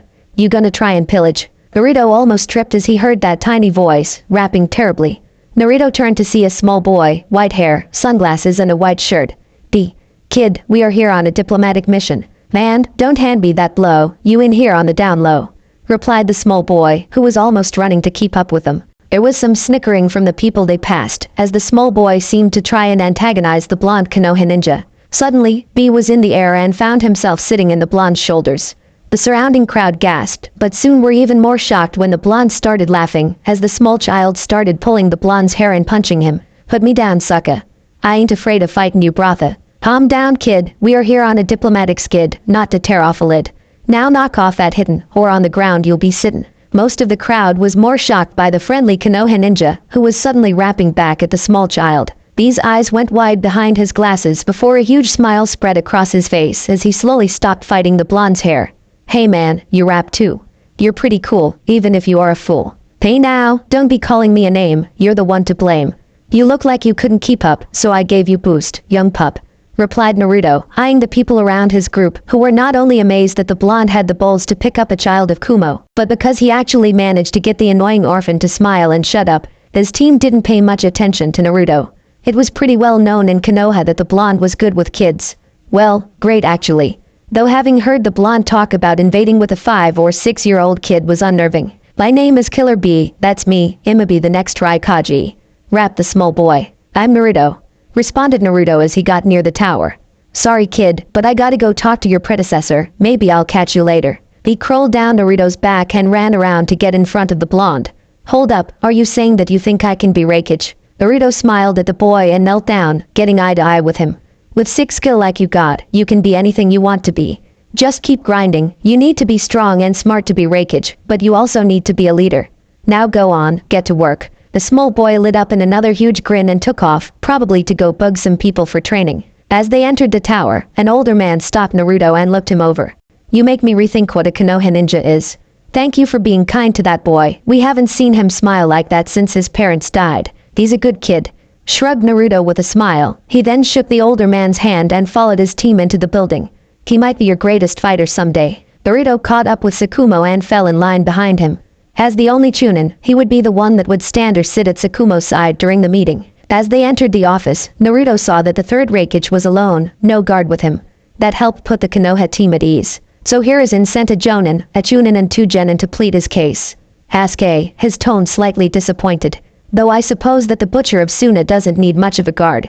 It's a pleasure to meet you, Haddock. Please, take a seat. We will begin as soon as my son gets here. It's a pleasure for me, sir. I'm a rather large fan of yours. Brown-nosed Tsukumo as he took a spot across from the Hokage. Interesting, replied the Hokage before his eyes slammed to Naruto. Interesting that an unknown Chunin would be chosen for such a mission. I understand the choice of those 2 Genin, both of them are well known and respected, even here in Kumo, but you boy questionable. Naruto nodded. I too was surprised by my assignment, but I tend not to look a gift horse in the mouth, sir. I also trust Hokage-sama implicitly, so there is nothing to question. The grinned. That is a very strong answer. You don't mince words, do you? Not since I've known him, replied Tsukumo with a smile, knowing full well that Naruto could handle himself. I am a Chunin, sir, not a politician, cracked Naruto, getting a chuck from Tsukumo and a hearty laugh from the Hokage, not knowing that it was a future quote of his son. That's one hell of a backbone to have on a Chunin, laughed the Hokage. What is your name? Naruto Namikaze, sir. The Hokage tilted his head slightly as he looked over the young man. So he is the academy teacher that matches the man A fought. There must be another blonde. His chakra reserves are barely Jonin, he couldn't be that man. He would have replied, but the door opened, revealing the one-day 4th Hokage, who had his head down in shame. Sorry I am late. It won't happen again. Why are you late? Questioned the Hokage. His son was usually the first one to every meeting. Lou had a bit of a problem. It's taken care of, trailed off A as he looked over the Konoha ninja, his eyes training on the blonde. His breathing became shallow as he made his way to his father's side. He grit his teeth as he locked eyes with the blonde. Glad you made it into the village without hassle. Naruto nodded and let a small smirk cross his lips as Tsukumo thanked the younger man. Now, Hiruzen said that he was sending you to lay the groundwork for a ceasefire, stated the Hokage, his arms resting on his desk. I will say, at this time, I do not believe that a ceasefire is the right course of action. Tsukumo and Naruto remained eerily calm. Tsukumo took a moment before responding. I agree. A ceasefire now would be rather pointless in the long run. However, we had hoped a ceasefire would grease the wheels on the larger, mutually beneficial treaty later on. Otha slowly nodded. It was a simple concept. The ceasefire would prevent any last-minute shenanigans while they worked out the kinks in a bigger deal. I see your reasoning, however. I believe you may be working off some inaccurate information, replied the Hokage. Our treaty with Kyuubi, that undoubtedly is the cause of this meeting, was not an alliance. It was a ceasefire. They had attacked one of our ships, and due to losing a sizable amount of our Jonin on a mission a few weeks back, we are not at what you would call top form. The younger A ground his teeth as his father listed his failed mission. Naruto bent down and whispered something into Tsukumo's ear, causing the other four ninja to tense. Tsukumo looked at the blonde with an approving look. Go ahead. Naruto straightened up and took a half step forward. We recently received reports that Suna has been in contact with Kyuubi. With those two still not officially out of the war, it could be applicable for Konoha and Kumo to enter into a full, if temporary, alliance. The joining alone should force them to either bow out or stall for time. The Hokage looked over the blonde again and leaned back into his chair. No simple Chunin would have that kind of security clearance, especially not an academy worker. To be able to suggest something like this would require a very close relationship with the power in Konoha. With our ceasefire against Kyuubi and their proximity to Suna, that would force Kyuubi to go through us rather than around us, grunted out the younger A. That would force Iwa to join Suna. They still have a tentative alliance, stated the older A, his eyes trained on Tsukumo. Iwa, as you know, is still fresh. They hadn't lost much when they bowed out a year ago. Naruto remembered Inoki saying something like that. Something had forced Inoki's hand, and though it benefited the village, it was not a move he would make without reason.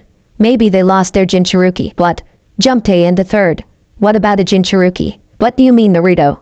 Asked Tsukumo, his mind not catching what the blonde had said. Naruto flashed through a few hand signs, and a small flash of light covered himself and Tsukumo.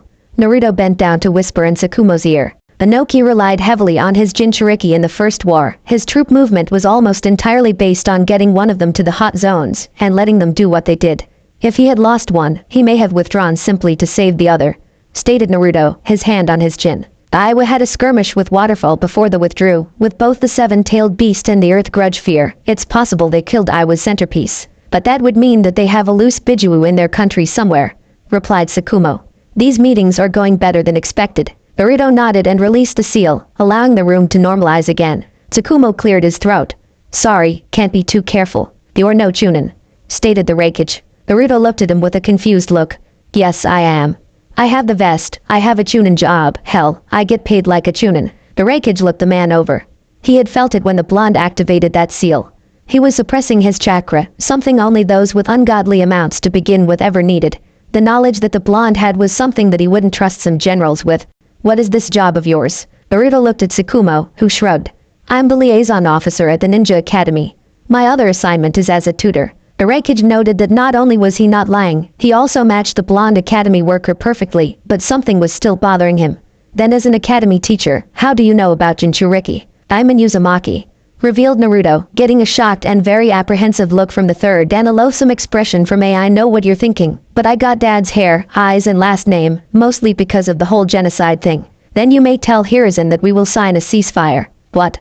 Questioned A, getting a scolding glare from his father. We can agree on a time and date later, as I will need to inform my council of this matter. For now, I ask that you stay the night. It is already rather late, and I will grant you a night stay in my village as a sign of faith. The Konoha ninja were on edge. He had changed his tune far too quickly. We would greatly appreciate that. Perfect. AA, bring them to the VIP room, ordered the third Hokage. Mr. Namikaze, please stay. There is something personal I'd like to discuss with you. The Konoha ninja froze. Tsukumo attempted to knife the situation. I'm afraid that I cannot allow that. Once again, Naruto surprised everyone. Sure you can. He's already agreed to a ceasefire. What's the worst that can happen?